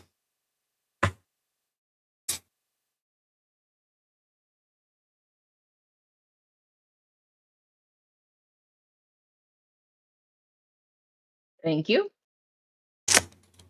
Stenographer is the word that I was looking for. Yeah.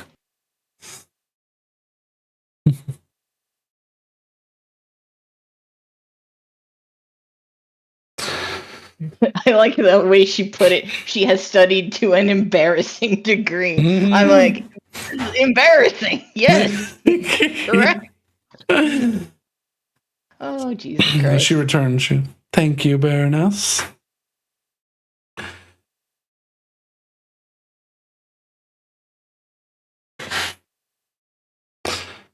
I believe we have one more final test for Tesarin.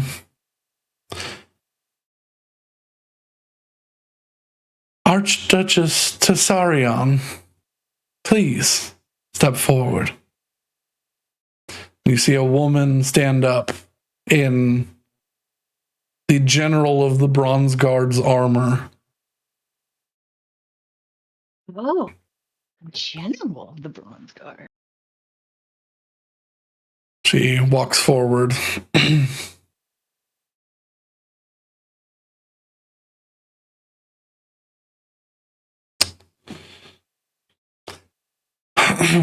And she just walks around the group.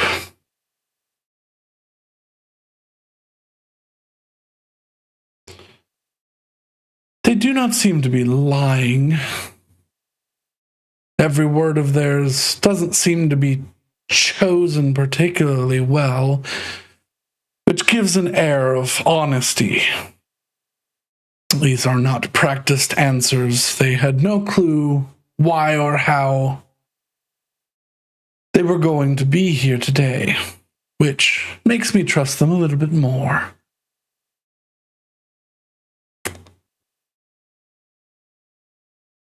However,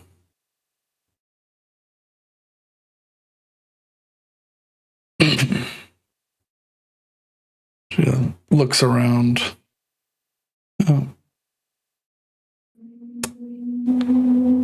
We do have some people that could verify her truthfulness.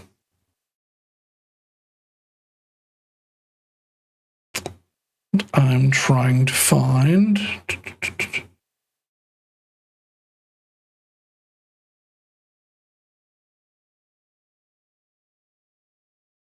something very specific. Oh, really? Hey, there we go.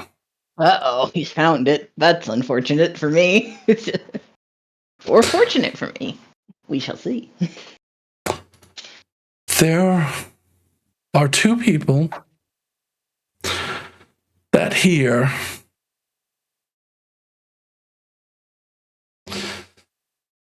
that I cannot give the experience of knowing to Soren quite like they can. Please come forth, Nalama and Soren.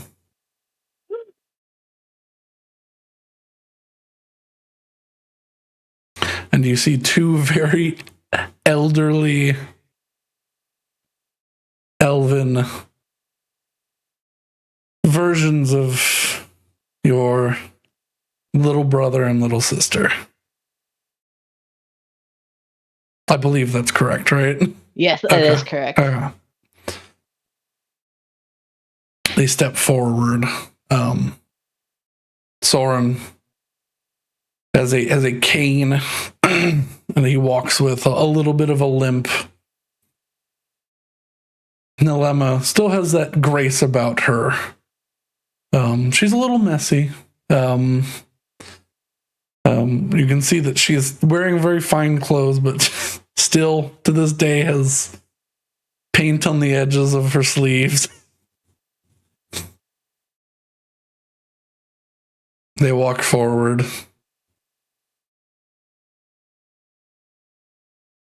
And the silence is broken by a cane hitting the floor.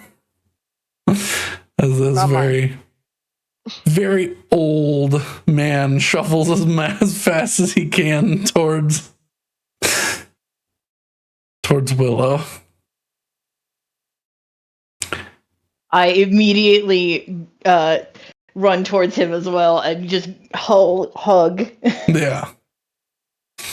Nalema makes her way there a little slower. She seems to be better in the upright stance, but not very quick. But she was never very very fit. She was she was always a slow and steady sort. But yeah, he drops to a knee now that he doesn't really have support. But I mean, I will follow. We will cry on the floor if this is how this goes. Yeah.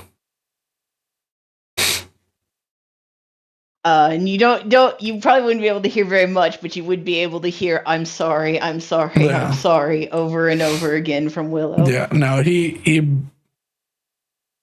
even though he's at an advanced age, somewhere in his 2000s, he gives you a hug that just you begin to not be able to say I'm sorry as he begins pulling you into a very, very deep hug.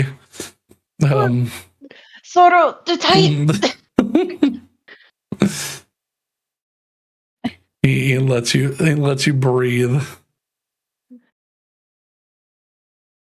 I by this point, Nell is probably gotten here, and I'm just gonna look up at her. She comes down right immediately. Oh, she comes down. Yeah. No, I'm so sorry. You were right. You were right. I was stupid. I'm sorry. And I hate that the last thing I said to you was get out. She goes,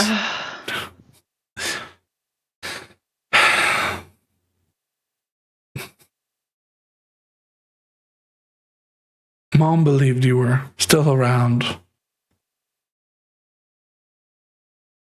I found the scarf she left me, and I'll just pull the tassel ends of the scarf out from under my coat. She goes, I'm glad you went home first. She would have been furious if I wanted to be. She would have been furious if you passed by and she was still around. Of course. Can't pass up an opportunity to stop in if you have the time. She sort of pinches the cane under Soren's armpit and he goes, come on. Here. I will assist everybody in getting back to their feet. And he just goes, now how does this work? Am I the older brother now? I think it depends on who you ask. And in what circumstance? Betty just nods her head. You can just see as you sort of look up from this little family reunion, you can just see Archduchess Tessarion just has this big shit-eating grin, just like ear to ear, fucking Anya smile. just I'm Like, in gonna. a I'm just good gonna way or in look a up bad way. just in a mischievous way. just fable smug. just I'm this going to. little grin of just. I'm going to look up at Archjustice Cesarion, and I was just like, and how, pray tell, might you have gotten that name?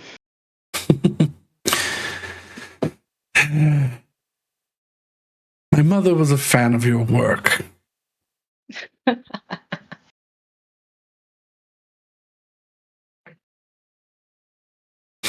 Oh, really? My work was so well known. Well, she was.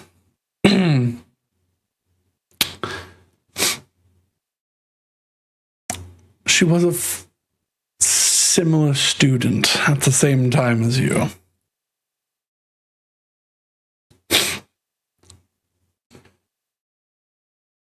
Oh shit! Is she? I'm gonna look and see. Do I recognize any of her facial features at all? A very strong jaw. She does not have. She does not have that peaceful grace to her that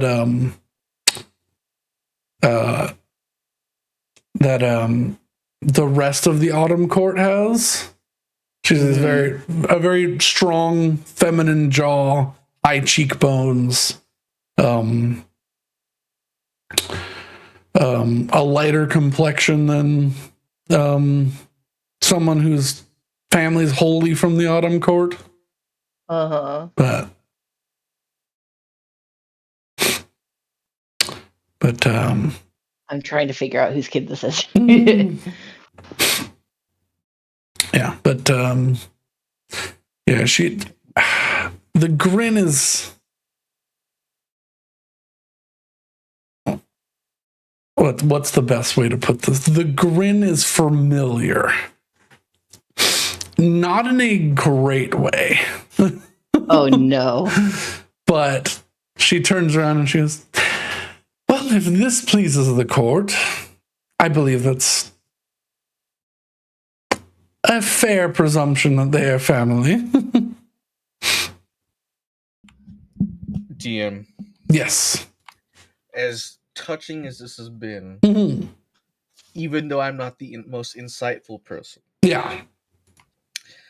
I want to say I have been focused on the Summer Court Prince guy. Mm-hmm. Because in Hessel's mind, He's Sasaya. who beats Winter? Summer. Mm-hmm. So he's the one he's most concerned about. So I want to make sure this guy looks like he's okay with things going well, or if he looks angry. He does not look angry, but he is solely focused on Willow, like watching all of her facial movements and stuff. But actually, as she returns, he stands up before being addressed by Queen Cedrilla, which causes the other three to sort of go to stand, but she just makes a hand motion to the other three that have asked. And he just, while you're like standing there with your brother and sister, he walks up, sort of eyes you, like does that thing that like that cats do when they're like trying to assess. They're doing cat math, like looking at you, like shifting their head left and right around you. And he just gets Betty, close. no matter what the situation, Betty's gonna, I wouldn't say get defensive, but she's definitely changing her posture from relaxed to I will do something if you Yeah. You definitely see Willow change posture as well, because as he gets closer and she recognizes like, oh, he's like predator stance, Willow would like sort of position herself slightly in front of her siblings. Oh, that's why. Yeah. Okay. But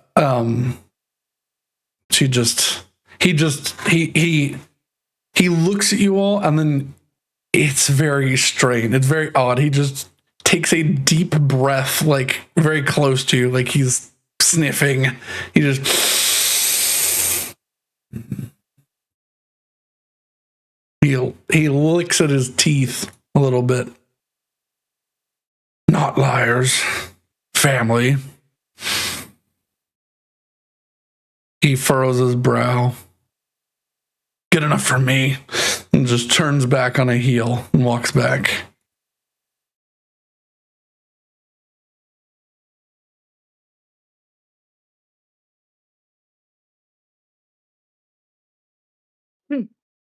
That was the most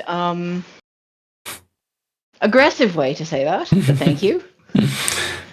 As he sits back down, sort of hard, the chair sort of like rocks a bit. She's, thank you, Prince Goyer, for your additional insight. I am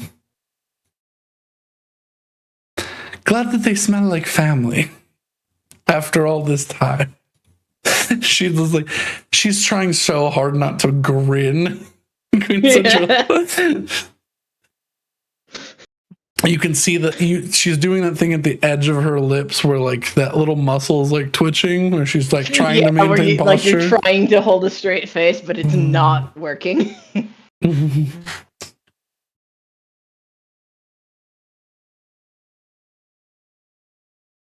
But yeah, they all sort of please give us a moment to talk through.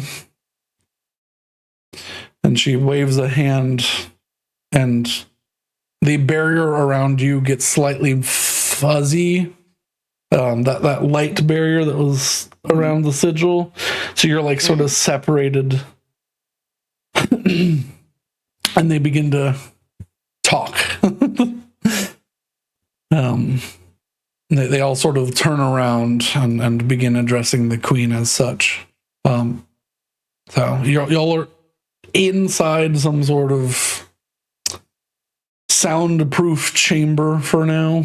If there's anything you want to say to your friends in this moment, but I mean, is it soundproof to them?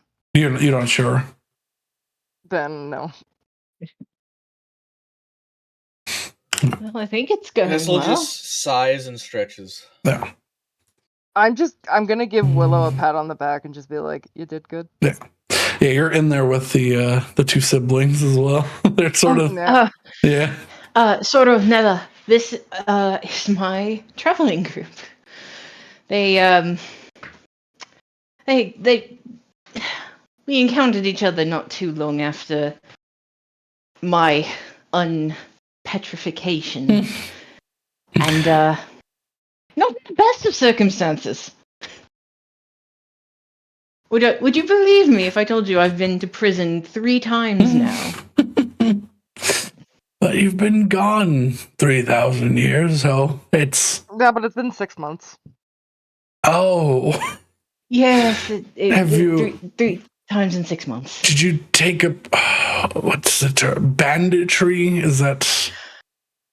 Incorrect. I actually have been trying to sway this one, and she'd point to Betty, from banditry. No, turns out rules here don't work there, and they get angry if you do things that they don't like.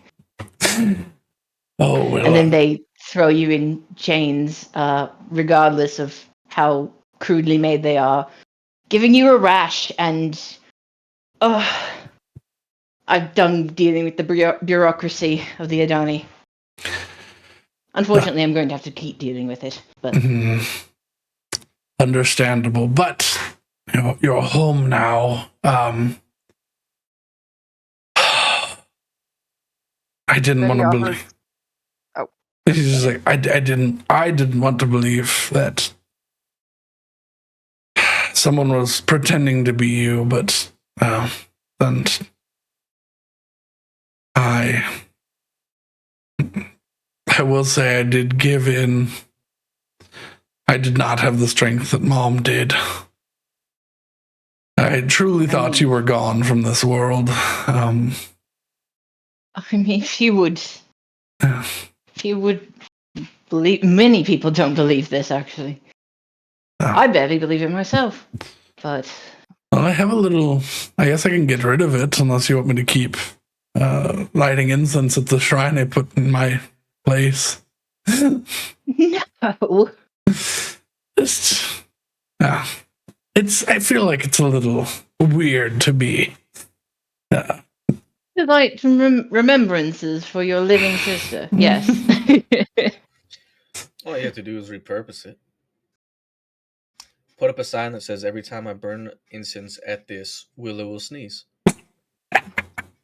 No, don't. Honestly, not a bad plan. He taps his finger against his lip. I like this one. Oh, no. Oh. And time works weird in the prime material, does it not? Weird to you. Unbelievably so. Oh, you're going to be sneezing at all odd hours. Consider it a gift, Willow. Now every time you sneeze, you can think of your family. Thank you, Hessel. From the bottom of my heart. This will not come back to bite you in any way, shape, or form. Truly not. Well, we're in the Feywild. Nothing ever does. Everything works out for me. Somehow that's true, and I hate it. Nalema goes, well, I have an issue as well. I had a firm belief that you were still around. However, I did paint a little dancing scene between you and Mother and Father. So that's going to be strange to have up in my... It'll just be a reminder of you three. That you're seemingly not going to be staying permanently. I want to come back permanently, but there are ties, unfortunately. I've made, not promises, but sort of arrangements with others back on the prime material, and assuming that we get back within their lifespans, Betty flinches really hard. we have ends to keep, but in fact, handling the second strife, as it were, might aid us in that regard as well. So I think these are connected. They certainly feel like it. Soren. Why else would they be testing me with demon metal? She goes, yeah, that's... The demon arms are not... well, they're a little more destructive in the Feywild than they are elsewhere, or I'd assume. I'm glad that you're back, and I'm glad that you might be able to help. Soren, I would just say, don't get rid of that painting too soon. Don't get rid of that painting too soon. There's still every chance I can kick it. I'm going to offer the brother and sister, because I imagine once the shitty proclamation I guess well done approximation of a pineapple was made, Betty probably hoarded that for a bit. Yeah. So she's gonna give one to the brother and the sister. Sure. Yeah. That's like Thank you for your offering from the prime material. Well, it's as close as you could get. Her whatever made it. What is it? Pineapple. He sniffs it. Is it food? Yes. It's food. It does taste good, but near as I can tell, it also tries to eat you when you eat it. I mean, that's your problem. She bites into it like an apple. Yeah. And he just kind of, he like flinches at that and he's, I have to eat it later. My teeth aren't what they used to be. And no one's teeth are quite like Betty's, because she doesn't have any. She's very, he like stifles his words. He's like, she is an Aarakocra. That makes sense very well. But thank you. I will eat this later. Also, to walk it back a beat, there is no mas about it. Don't worry about this winter situation. We'll take care of it.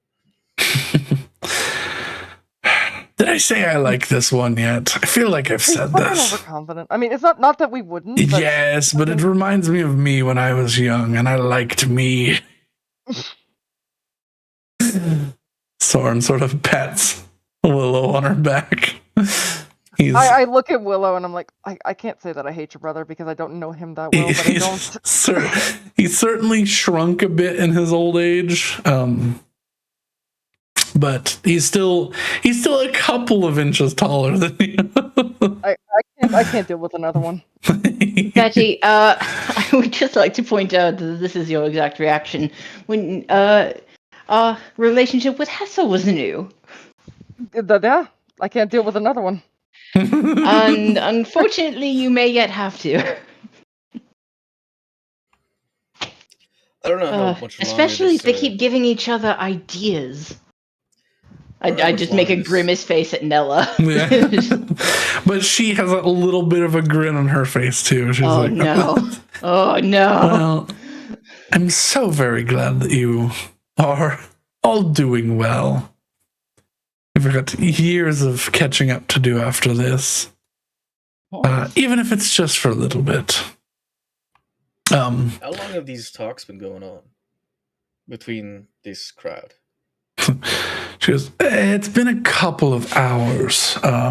We've been waiting. So not days. No, this is brand new. This I see. is interesting.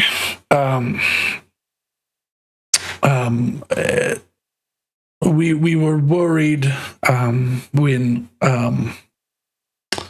Lord Maraketh Gradon, the unseelie representative of Vincalan, came to us. We thought it was some ploy, but he's proved rather helpful. They have spies still in their territory. Little spider holes and such that they able to communicate through and tell movement through their lands where winter is. He has been more than upfront and helpful, and it was odd at first, but we truly got worried when Duchess Araida, the Blessed, came to us from Adlothia. That one was the one that worried us. Well, it certainly makes sense. If they're loyal to Anything- Sahani and they'd want to see her free. Although, what's the deal with if she'd point to McVampire Man? That one. Viscount Kieran Vinkrak, the unseelie Really not representative from Saraglass. For an outsider's perspective, the Sealy, the higher aligned representation of summer is the marching tides, the conquest. The opposite of that is what he represents, which is warfare and slaughter, the sanguine moon. When he showed up everyone sort of realized that we might have a little bit more on our hands than previous, because if both the summer courts want part in the talks, I feel like more is at stake here than the common folk understood. Certainly. If you can get the summer courts in the same room without bloodshed, it's a miracle. Is he just as pleasant as he looks?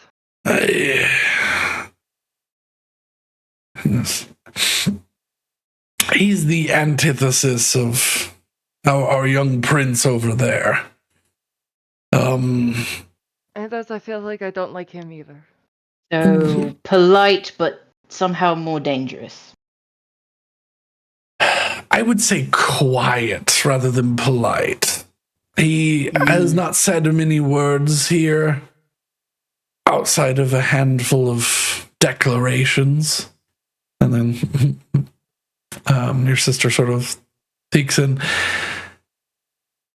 He does seem to have a penchant for the younger women in here. He keeps giving this horrifying smile towards anyone who gives him an eye. So I would avoid,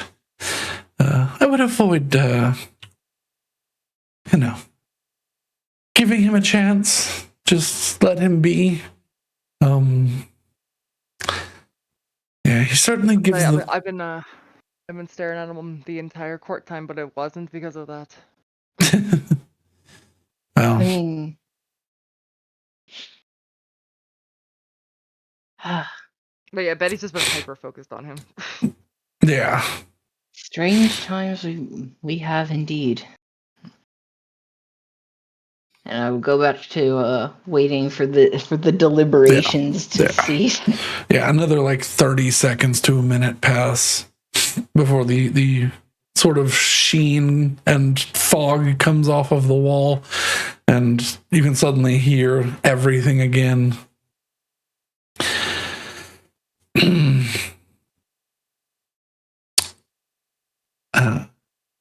Queen Cydrella sort of stands up, and you watch as her little Luna moth cloak crawls up on her shoulder and peeks over. The fucking Doctor Strange cape? No, a full living giant Luna moth. Okay.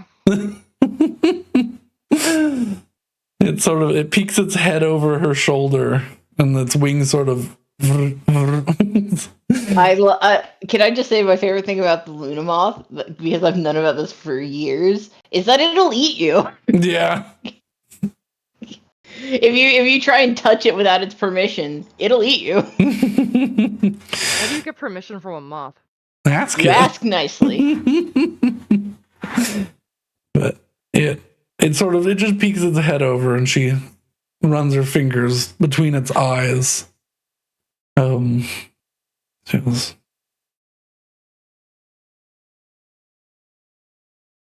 the court has decided in favor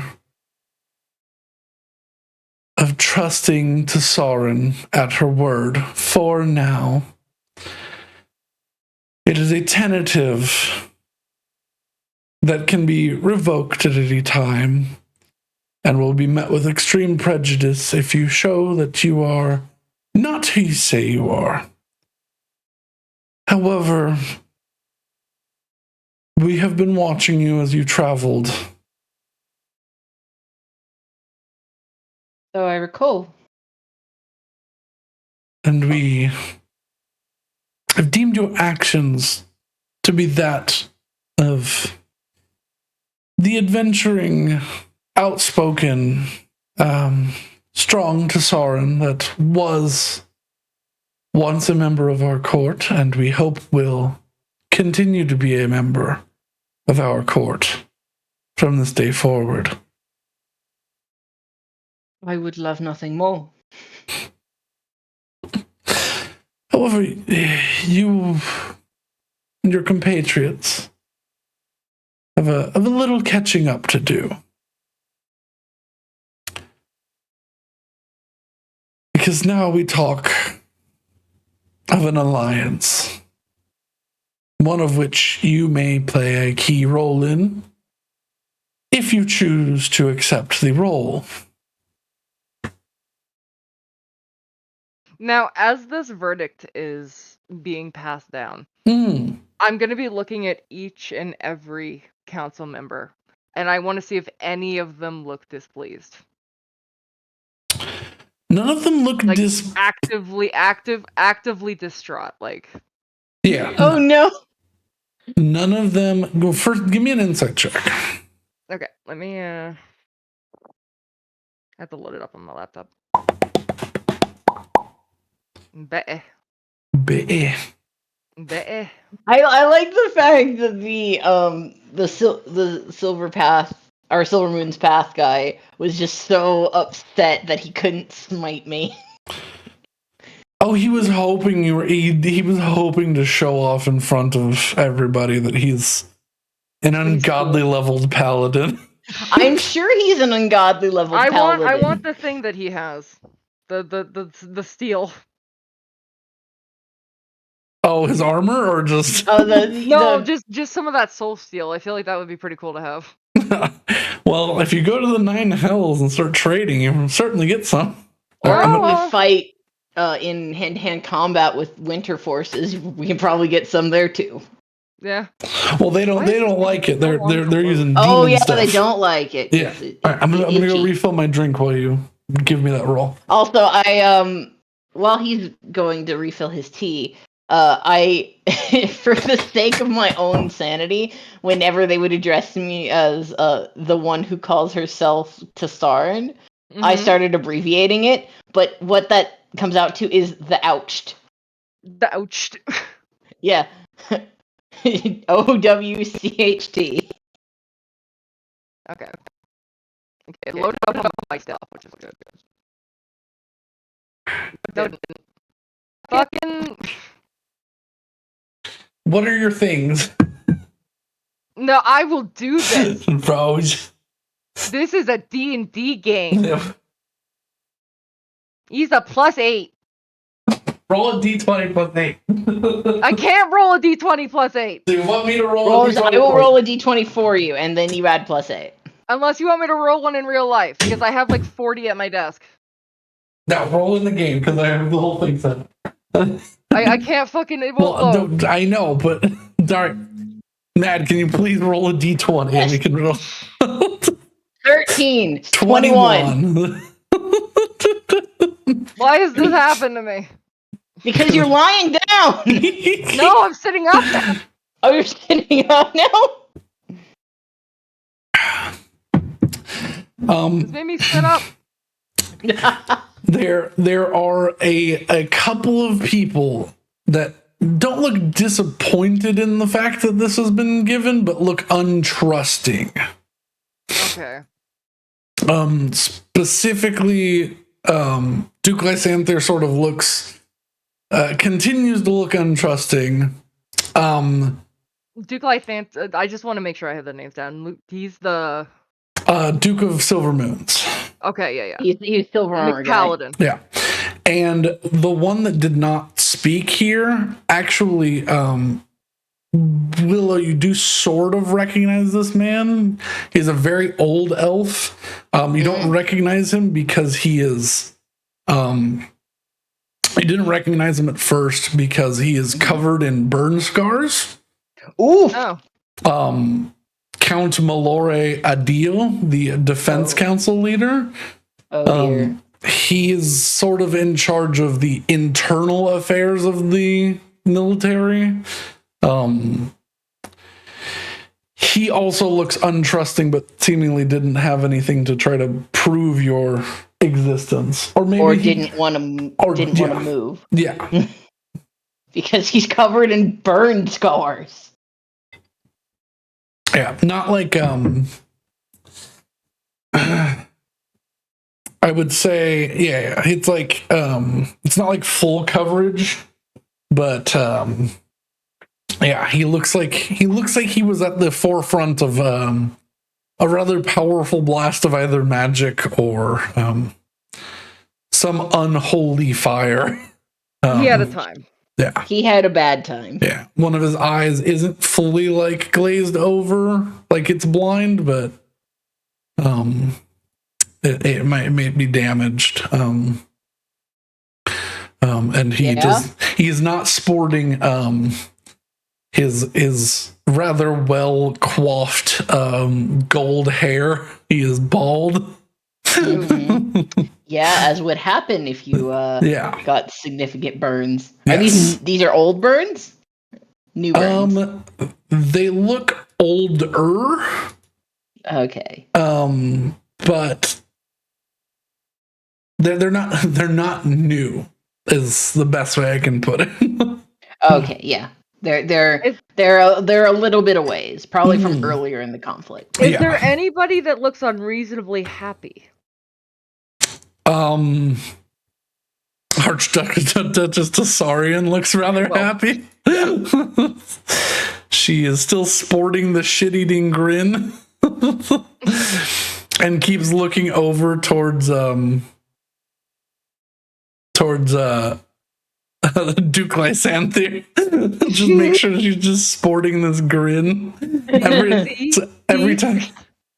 Yeah, every time he looks over, he just sort of puts us back into his chair a little bit more. All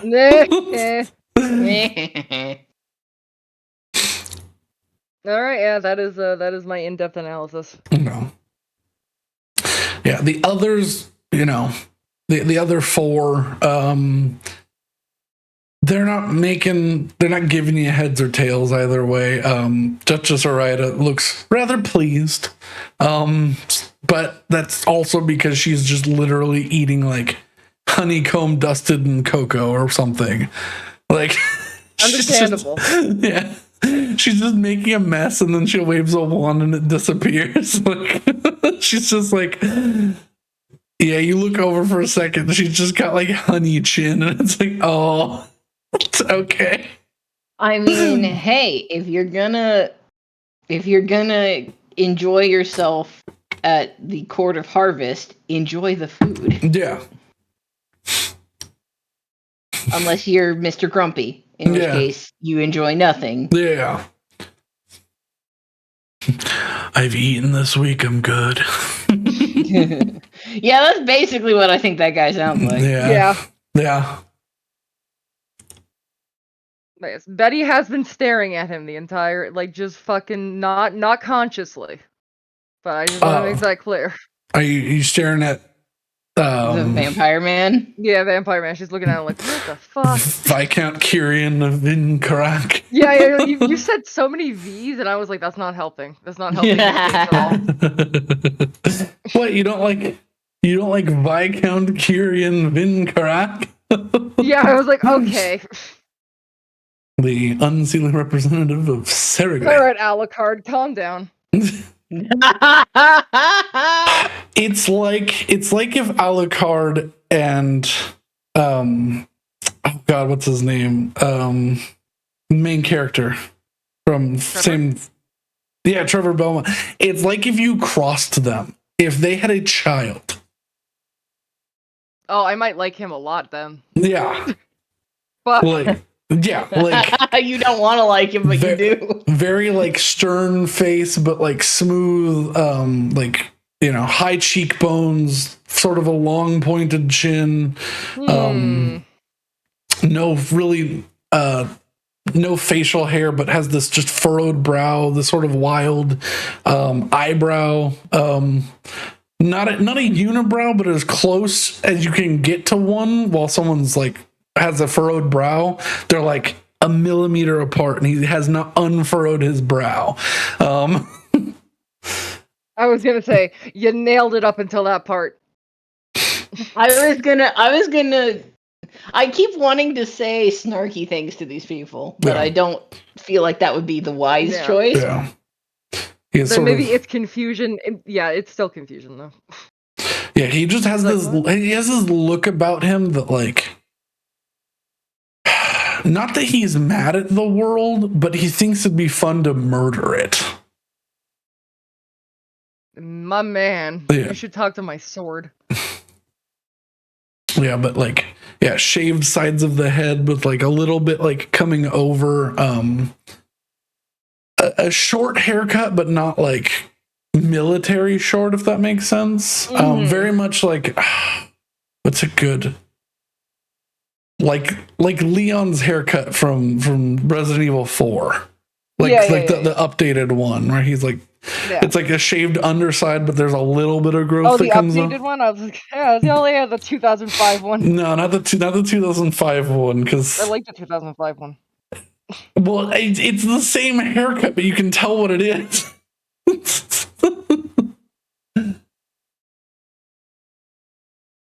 But to continue, Give me pixels. Yeah. Yes, the pixels.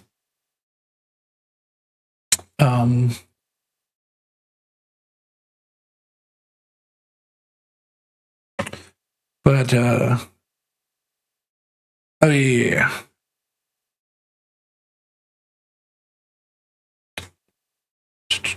No, not that. Not that Leon Kennedy. Oh dear.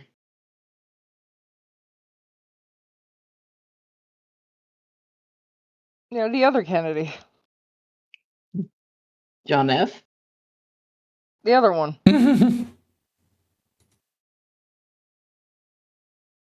Chappaquiddick. Yeah.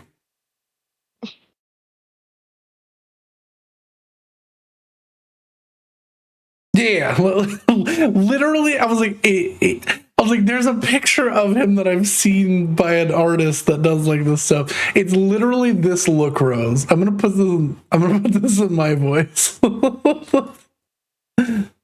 It's literally, he looks like this. He's just looking down at you all with like a furrowed brow. Just looks like that. Okay. Yeah, with like fucking like silver black hair. He's just constantly the constant furrowed brow, the looking down on you, sort of. Like,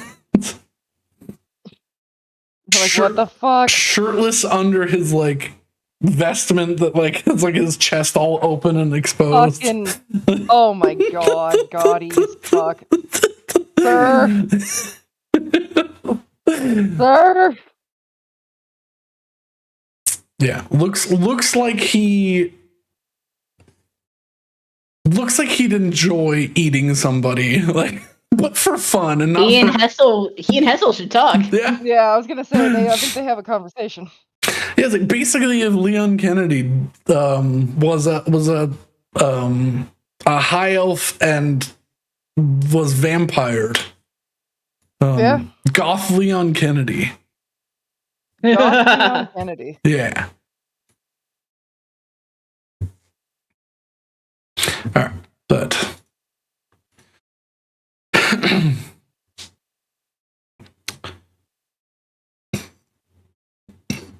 okay. To return to what we were doing, Queen Cydrella steps down from her throne. And as she walks, her form shrinks, but the moth does not. Big moth. Yeah, she shrinks down to about 6.5 feet.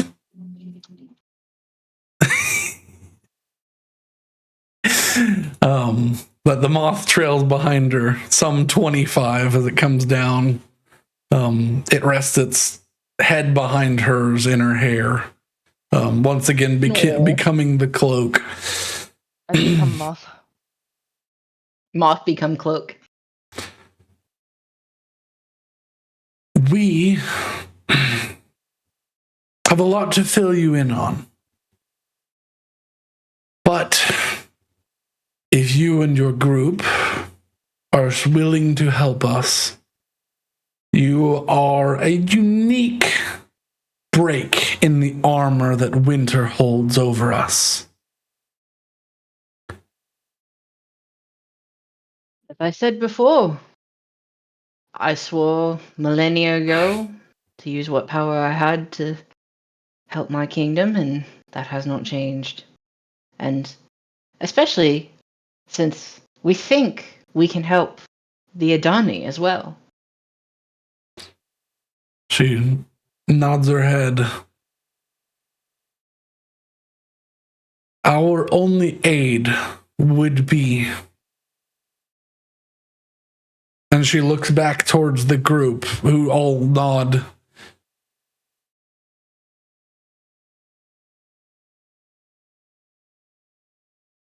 A very interesting phrasing of the ward placed that is pushing winter forward. That no one born in the Feywild can pass this barrier without the approval of Queen Adani.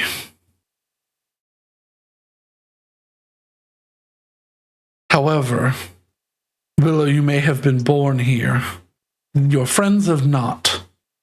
And you have not been born here since the change of magic.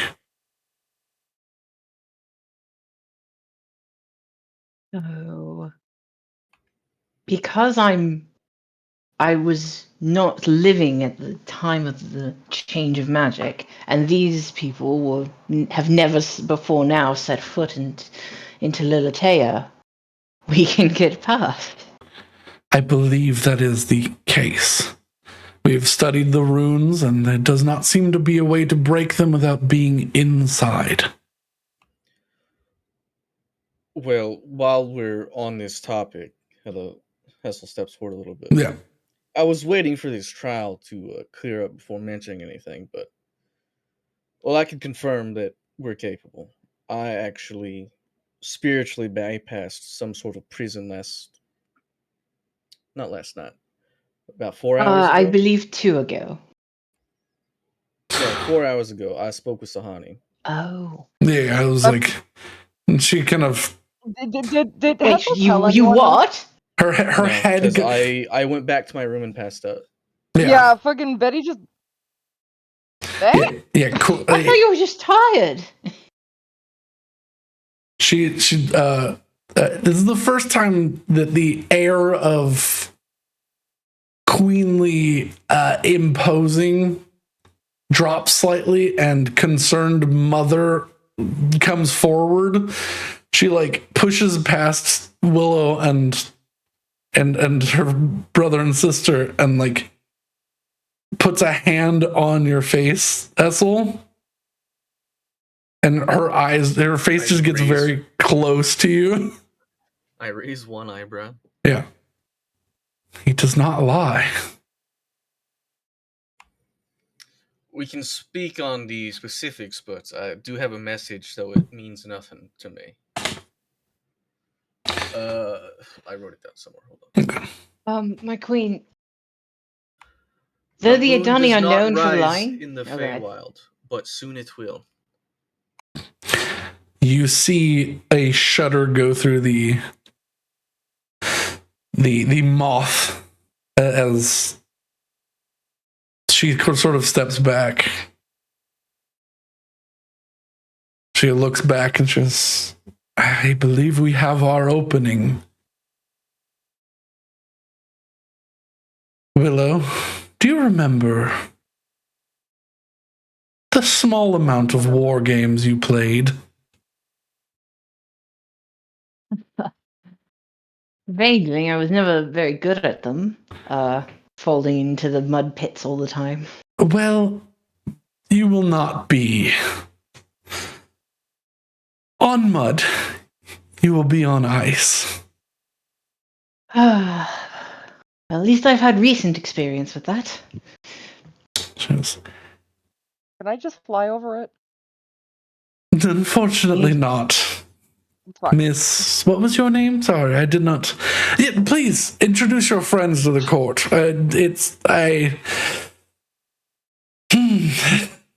We've all been rather serious. I apologize. Oh, no, don't. It's a serious occasion in multiple ways. This is, well, you may call them by the names I give. This is Betty of a pirate clan. Hessel, of a small nobility, and Saywin of humble peasantry. And Crest. And Crest. And Crest, who is Betty's compatriot, and I have an owl somewhere, but he's not here. I think he flew off. She waves her hand behind your head, and you hear a hoot appear. Not a hoot. Yeah. You have the sound bite. Use it. Yeah. I do have the soundbite, but I was standing up and pacing because that's what I do. There we go. Scream. But Hey, find anything good? he has a one of the cakes from the plate in his claws as he sits on your shoulder. Is that where you were? He just makes international incidents. little tribbles. I mean, I can't say I blame him. He takes slightly after me, and I've been known to cause incidents myself. Regardless, an inn, you say?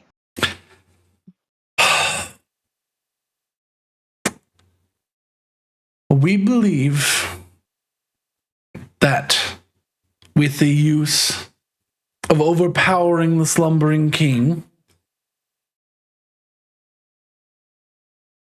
began Queen Adania's rise to power, and with a deal made with some demon, their arms and armor were improved significantly. Apparently, there's several. She nods. We have heard tale of blood wars continuing in the demon realm, so we, however, did not think they were related until, I believe in Diadonos they call them firearms. Guns. That is also a word I believe I've heard. Oh no. Demon artificery, using power from the abyss to fire projectiles. It's their main advantage over us. They have the sight of elves and the arms and armor of demons. However, we've begun to untangle what makes them so powerful, and well, with you here, a pincer strike will be led through spring and the front lines here in fall to distract the Winter Court, forcing their forces to split to defend both. And we will be able to put you right alongside the barrier. If, in doing so, you are able to enter, you will be on your own in there. We cannot cross. They can hide behind it and attack from it. However, they have become prideful in their push forward, stretching themselves a little thin. We think we can continue to goad them to continue their attack long enough to weaken forces.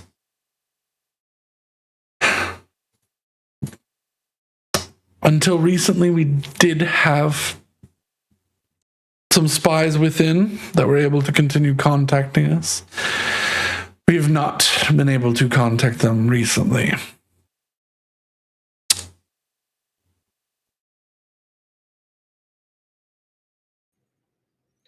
To be clear, what's our objective?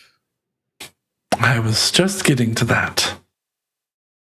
Your objective would be, as your group, I do have a few others that could assist, that are not, that fall into this category if you think you need the assistance.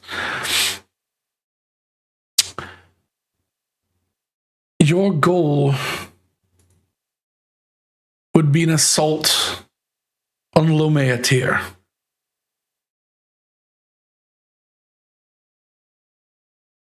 You just see Willow's eyes go wide and her jaw drop.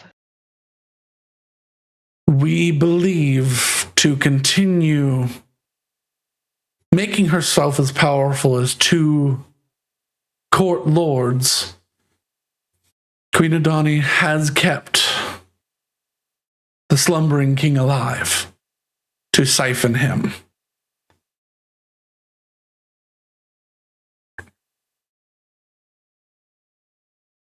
And what do we do if we make it into Lomeatir? You would have to fight the personal guard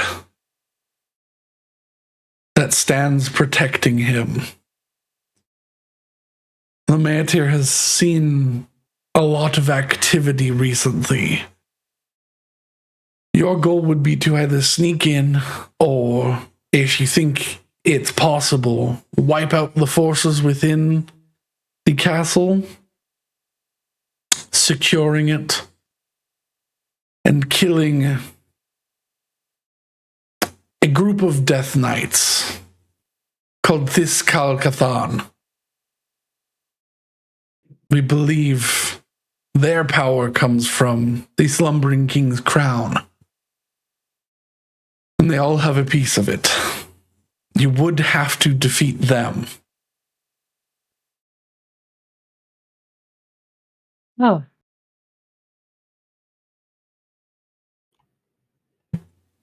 I believe we're capable.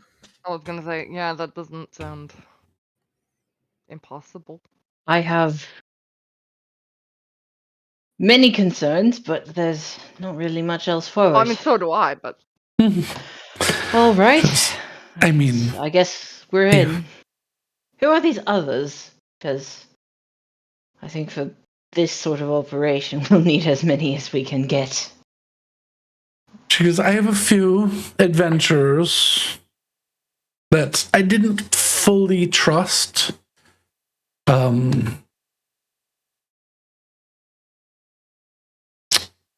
me see. She goes, Teaming up with the Suicide Squad. she just fucking detained them, and she was like, "All right, she's, if you live until our savior shows up, you can go." they've all volunteered to help. They seem to like the place, and We haven't wouldn't need many. If our goal is to take out these death knights, they'll likely be guarding this sleeping lord himself. So all we need to do is create an opening. If they can start a distraction on the outsides of the ruins, lure away some patrols, and then we can make the journey from there. Well, first of all, how capable are they? Because I don't want fucking somebody with a wooden board going in and saying they can do it. these are all experienced adventurers. We've vouched. A couple of them are adamantine adventures from what's the Astrophelina? The others vouch for those two, and as far as we can tell, adamantine's rather high. Willow would just shrug and look at you guys like to be the confirmation here.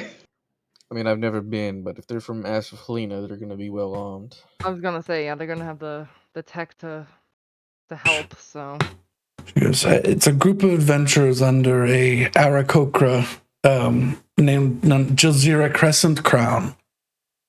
oh, good, another Ekokra. He's the de facto leader, although he sort of shrugs it off. But if you wish them to aid you as well, we can certainly agree to that. We already agreed to pay them handsomely for this, if they could pull it off. But I believe with two groups, them working independent of you or together, we can you can find your way within and take down Lomeatir from the inside. Returning the crown to the king should significantly weaken the hold that Queen Adani has. She will no longer be the Empress of Night and Shadow. She will simply be The Queen of Unseelie Winter. and once more. It's still a formidable title, but much less so. I mean, yeah, I guess it's not proper court etiquette to say fuck it, but you know. It's not, but absolutely understand. If this agrees with you. Oh, go ahead. No, it's just if this agrees with you, we can set up both of you to be teleported to opposite sides of the barrier to best give you all a fighting chance. I think that's probably for the best. Yeah. Mm-hmm. Attack from two angles, them loudly, us quietly. Yes. Well, so we can get to the heart of it. I will leave whatever strategy to you to work together with, because I cannot tell them to throw their lives away, as I cannot tell you to. I just got one. What's closest to the fucking place we gotta be? Spring Either. or autumn? Either. Just, Well, I mean, it's gotta be. Oh yeah, fuck distance. Okay, you know what? yeah, she goes, the barrier sits just outside the the barrier is within the realm of winter. It's directly beneath the moon. So where the moon sits now is the beginning, and the end, as far as we've been able to scout, is on the other side of Othar, Girithailis.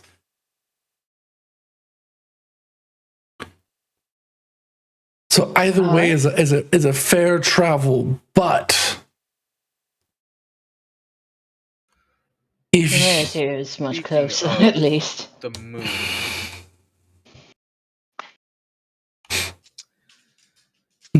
she Do you turns have towards any you. idea what sort of defenses they would have in place?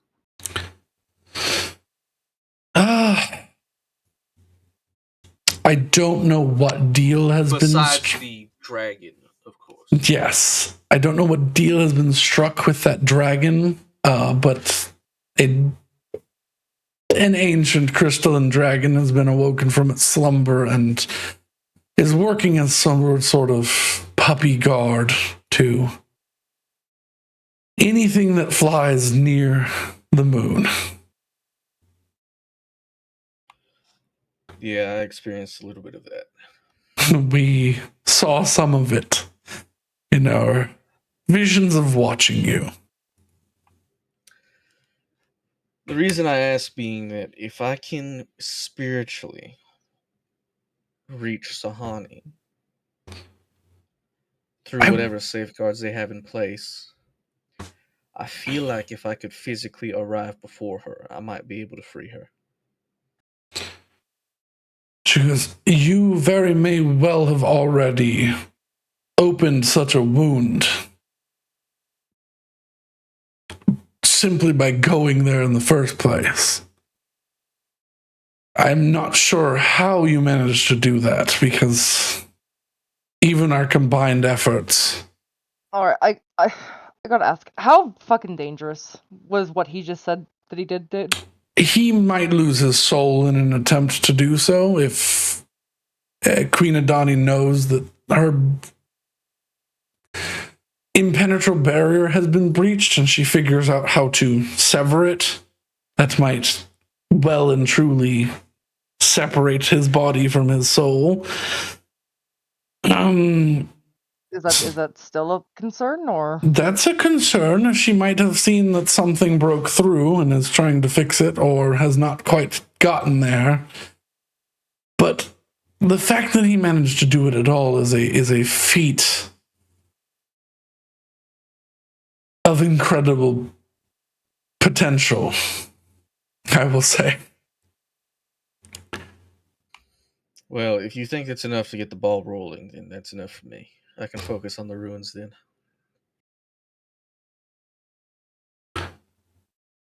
So, one of your groups will start in the mountains south of Othar. The other would start roughly where you were brought to the city from. Oh, it's that Alright. close. It's very close.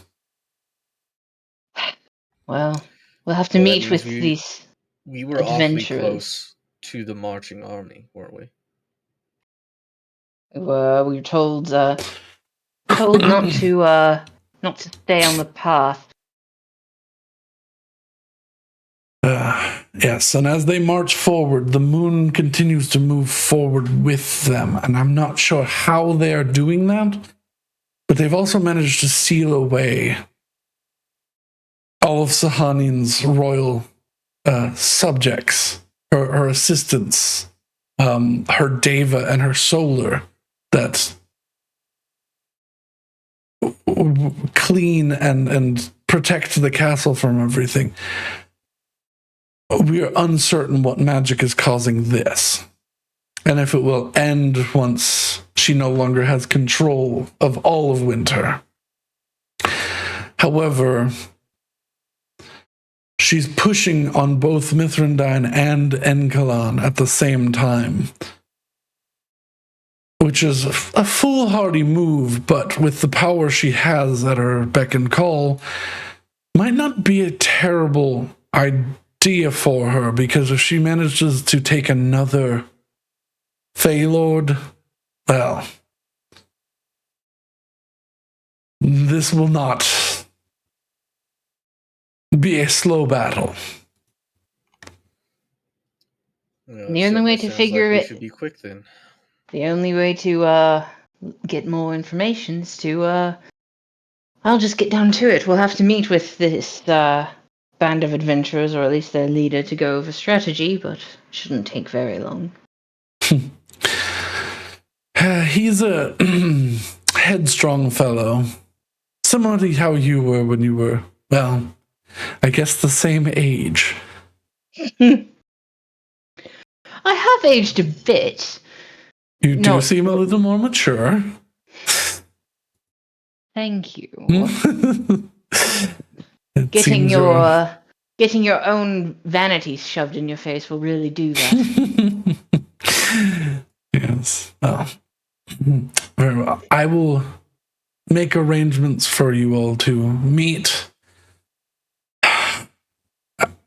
I believe that means an alliance has been drafted, and our front runners are, I believe they called you Starlight's Call.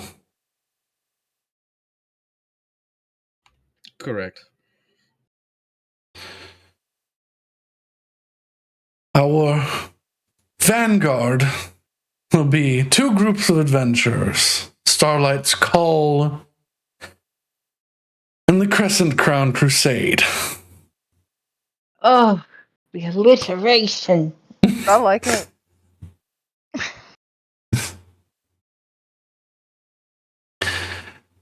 I will offer you the same that I offered them. A handsome reward.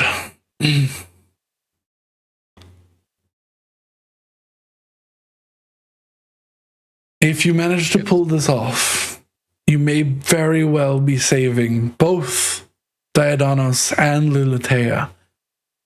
I hope you understand this. And that we're counting on both groups. I will get in contact with them. I've asked them to stay within the city. I'll have you meet not in such grand and imposing quarters, somewhere you can strategize without poking and prodding eyes and ears. Of course. And let me be the first to calm all of you. Be at ease, the Starlight's call has never failed. I am glad to see the humanoids of Diodanos maintain their indomitable spirit and their ability to look something impossible in the eyes and say, I can do that. Meaning we have failed, we just haven't died permanently yet. That's 80% of a successful adventure, I think. Video shrug. However, I do feel like Willow. She calls you specifically Willow. Which would get an eyebrow raise. Yeah. You've grown, you've changed, you've adapted. But you may need a little bit of help. That time we do not have afforded. And you watch as she reaches up and she just rubs her thumbs on your like along your forehead and towards your temples. And you get like a little pinprick of pain from both sides. And you watch as two little stubby horns begin to appear from Willow's temples or forehead or wherever she deems them most appropriate. Like right on the hairline. Okay. You still have some time. Where is that hairline? Do you have like a 5 head? No! Normal ass hairline. Yes. I feel like any one of us who's gone through as much as you have and is so old. She gives a grin. Like I look fake offended. Yeah. I mean, we keep calling her grandma and she keeps just getting mad at us. Deserves to have her Atlantis heel. Atlantis, you know the word I'm trying to say. Yeah, I know the word. Yeah. I know the word. Med knows the word, and the word is Somewhere. I remember seeing it several years ago. I do too. Aristide. Aristide, there we go. We get it. We can get it eventually out of this 20-page document. Yeah. And then my almost 30-page document. And my 60-page document of law. It's somewhere here. It's somewhere in that conglomeration of things. But yes, Willow's got antlers. And as court adjourns, you all feel like you've gotten further, gained more experience. And a shift happens. Level up. As you level to 13. Yay! Okay. My hit dice again. 10 for for both, I believe. D10. Well, I'm gonna be doing D10. paladin, so Continuing to Okay. level paladin. I straight up just think that D&D Beyond won't load for me anymore.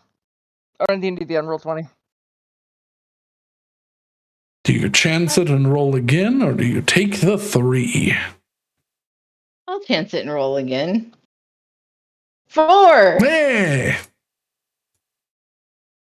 So my total rolled HP is 61 now. I have 100 hit points! Let's Yay. go! No more, no less. I'm not loading this up on Google Chrome. I refuse to do it. Is it just fighting you on... Yeah, it just won't load on Firefox, and it's fucking Really? annoying. That's weird. It's working fine for me on Firefox. You know what? Tweak. No, not tweak. Yeah, tweak roll my hit points. Yeah, you don't What's want it? me to roll your hit D10? points. Yeah, D10. Yeah. 7? Oh, it almost landed on a 3 on my screen. Yeah, I rolled back. I mean, I'll take a 7. That's fine. Yeah, 7's not bad. We got 4s. Me and Willow. I will Yep. let... 4s on our D6s. I will let Alex roll his whenever we get around to it. But I have boon formation to hand out. Oh, Information! Yay! Level 13. Guys, 7th level spells. Yep. Because I'll give Willow hers first. Boon formation. Boop. Part of my boon was the what was the antlers. Yeah, Yeah, it's level 10 specific. paladin. Yeah. It's very specifically that. Okay. And then 9 is our next session. Let's look at this.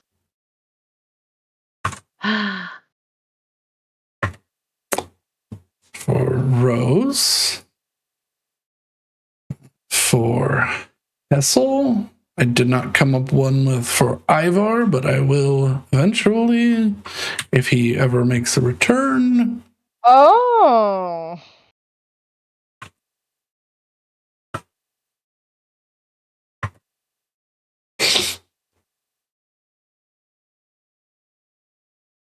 Oh. That's very interesting. And very, I like it. Oh man, mine is man. Brandon, did my success on that kind of fuck you up with the boon? I had to change yours, yeah.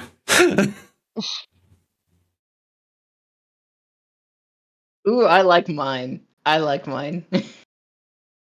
I will be using it often. Oh my god, I need to look Okay. up.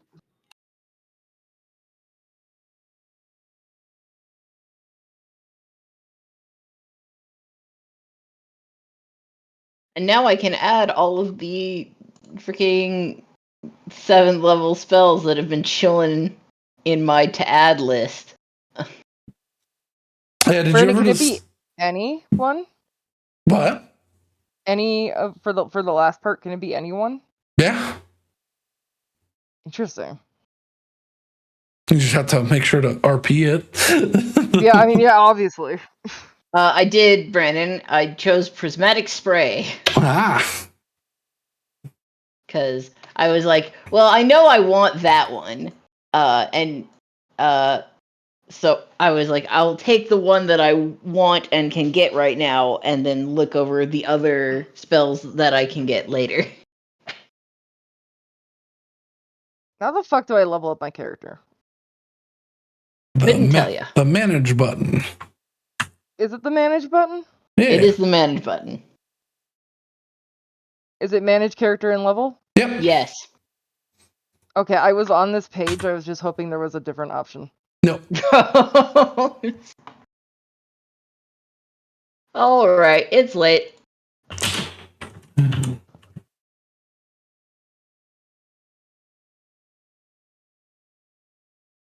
I Let's- didn't see. I didn't see Mine Lord. Oh, I missed him.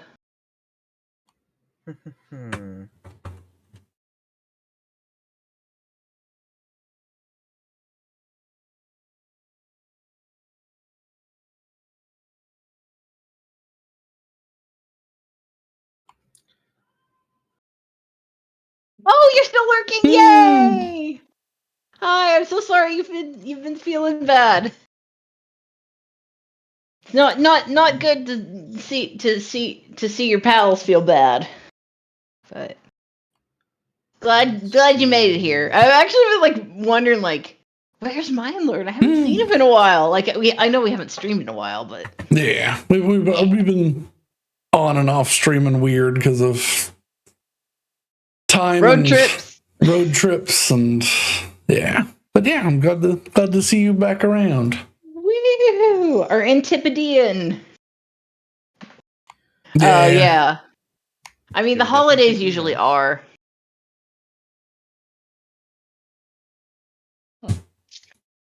But yeah, now we're getting into Feywild drama. Mm-hmm. Oh, I'm so tired. Why are you tired? I woke It's up been at a long 8 a.m. couple and had a really days. stressful day. Yeah. It's been a day of violence. So It's been a day of violence. It was almost a day of violence against my phone, but between me mentally saying no, don't throw your phone against the pavement, and Brandon actually putting his hand on top of my phone, the phone survived the day.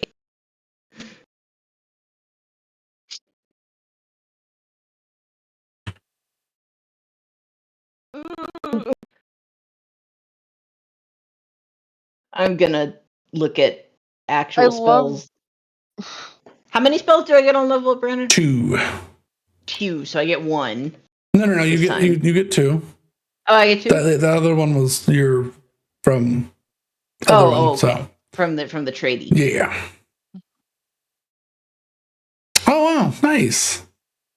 That's a huge move. Also, isn't it super hard to get were they from Australia originally? Because I was like, isn't it super hard to get citizenship for the Antipodes?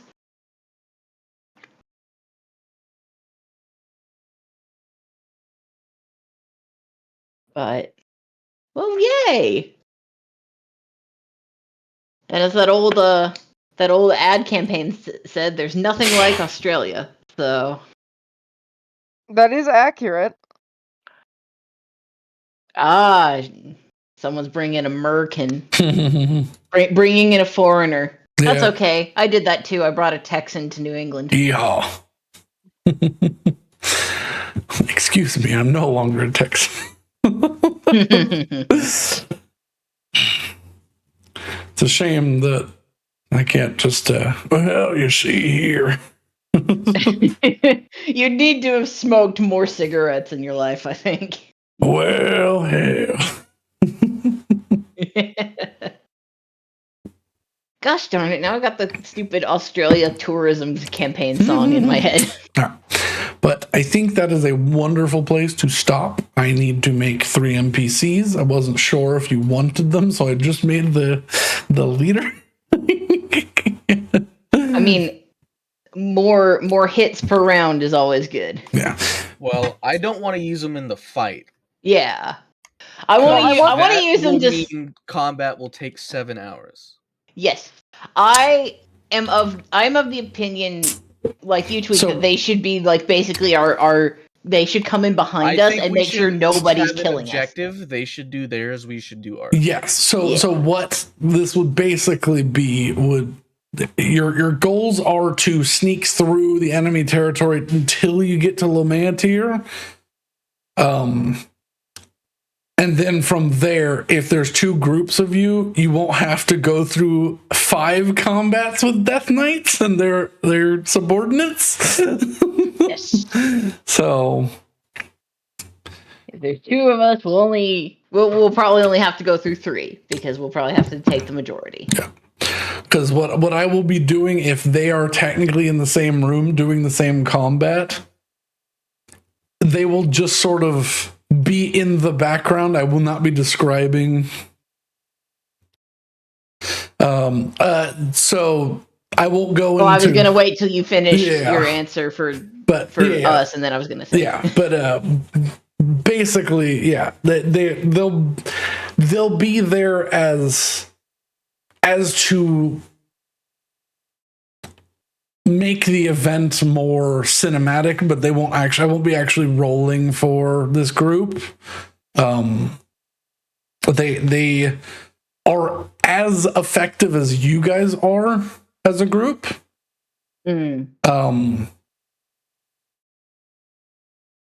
It just means that there will be other combats that you will be doing. It's just flavor for what this is.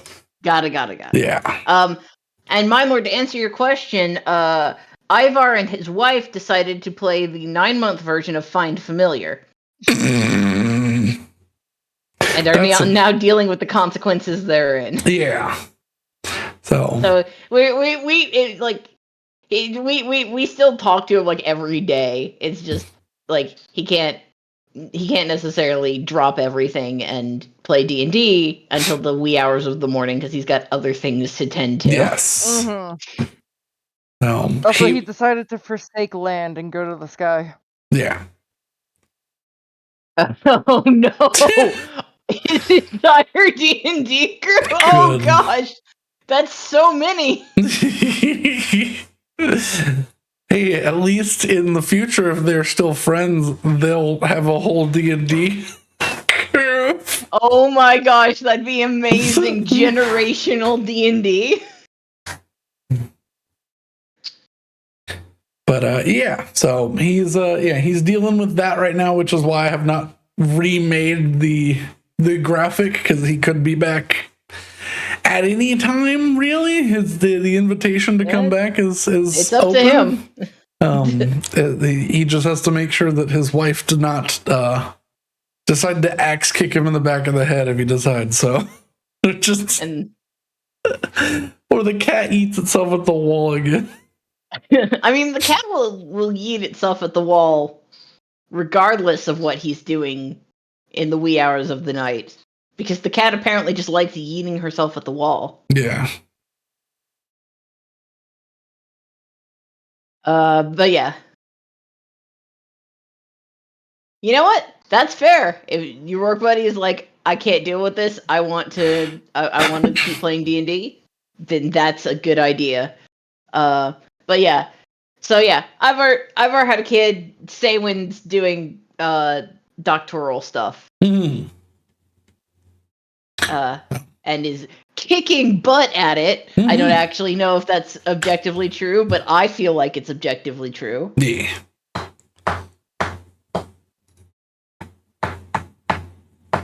And yeah, that's it. Yeah. If y'all let me know if you need to do anything for your level up that's out of the norm. If not, level yourselves up as you deem necessary. Oh, I have to take this spell. Oh, what spell? Because I have such a cool moment in my... No, this is going to be a surprise. Oh, no. So, but yeah, if y'all want to wait and explore your things, feel free to do so, or keep them secret or whatever. That's up to you. I'm going to keep mine secret because that's fucking powerful. I mean, same. I need the title of mine. I am Solar Ascendant. Oh, I wonder if we've got a name theme here, because mine is Arastiel Rising. Mine won't load. Oh no! What happened? Yeah, okay, that's the other spell I'm taking. I have to. That's so good. Bulwark. Bulwark of Onyx Feathers. Okay, so no. Yeah. Won't load the strongest thing. Yes, it's nearly insurmountable. The only thing that can beat won't load is F5. Ah, yes. When an unloadable thing meets a constantly reloading thing. What happens? Your computer stalls out. Yeah. And then you have to go get a new computer. I was fighting with Firefox today because for the first time ever, it had a memory leak. Ooh. And I was like, what is using all of my cores at 100%? Firefox. Computer on fire. It kept trying to reopen and it opened itself like 1,300 times. I was just like, oh my God. I was like, why are my fans turning off? Why is my computer exploding? So I killed it and it was like, boo. I was like, okay, let's try The jet engine has powered down. Yeah, let's try this again. All right, but yeah. Oh my God, my laptop's hot. What happened? You've been sitting with it on your lap for a while, and the No. body heat plus your battery. I don't know. Go away. Turn off. Rest. Yeah. Sleep now. Sleep. Now, laptop. Sleep now. But yeah. By the way, Mindlord, how does my mic sound? I've got a full new setup, and well, I'm pretty proud of getting it all working, and the quality of the mic is significantly better because it's not a Chinese microphone anymore that I got on clearance. Yeah, no, and instead it's a insert country here microphone that you got on clearance. It's an Elgato Wave. But yeah. By the way, hit points are 134. Nice. Good Lord. Are we all in the triple digits now? I think so. I'm 146. Yeah, and I'm at the bottom. Lizzie, you're a wizard that has over 100 health. You're doing good. I do not have over 100 health. I have 100 health. You are over 99 health. I will state that because it is such a funny fact, because and the reason that I'm using the rule that I'm using now for hit points is Liam O'Brien from Critical Role, who played Vaxeldon. At level 18, he broke 100 hit points. Ooh. Because he had a +1 to his con and could not roll higher than a 3 for his health. Oh, I would not have over 100. So I have 146 hit points because I, 1, am wearing the amulet that sets my con to 19. Yeah. And 2, I have taken the tough feat. Yeah. Yeah. If I was not wearing the amulet, my HP would be 107.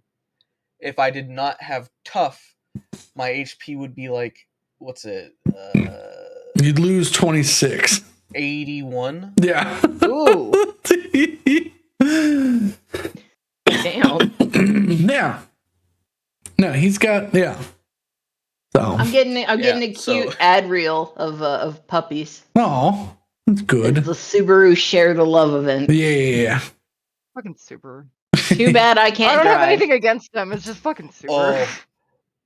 You're not Russ, you're not American, so you can't feel the freedom. That's the Subaru slogan. Yeah.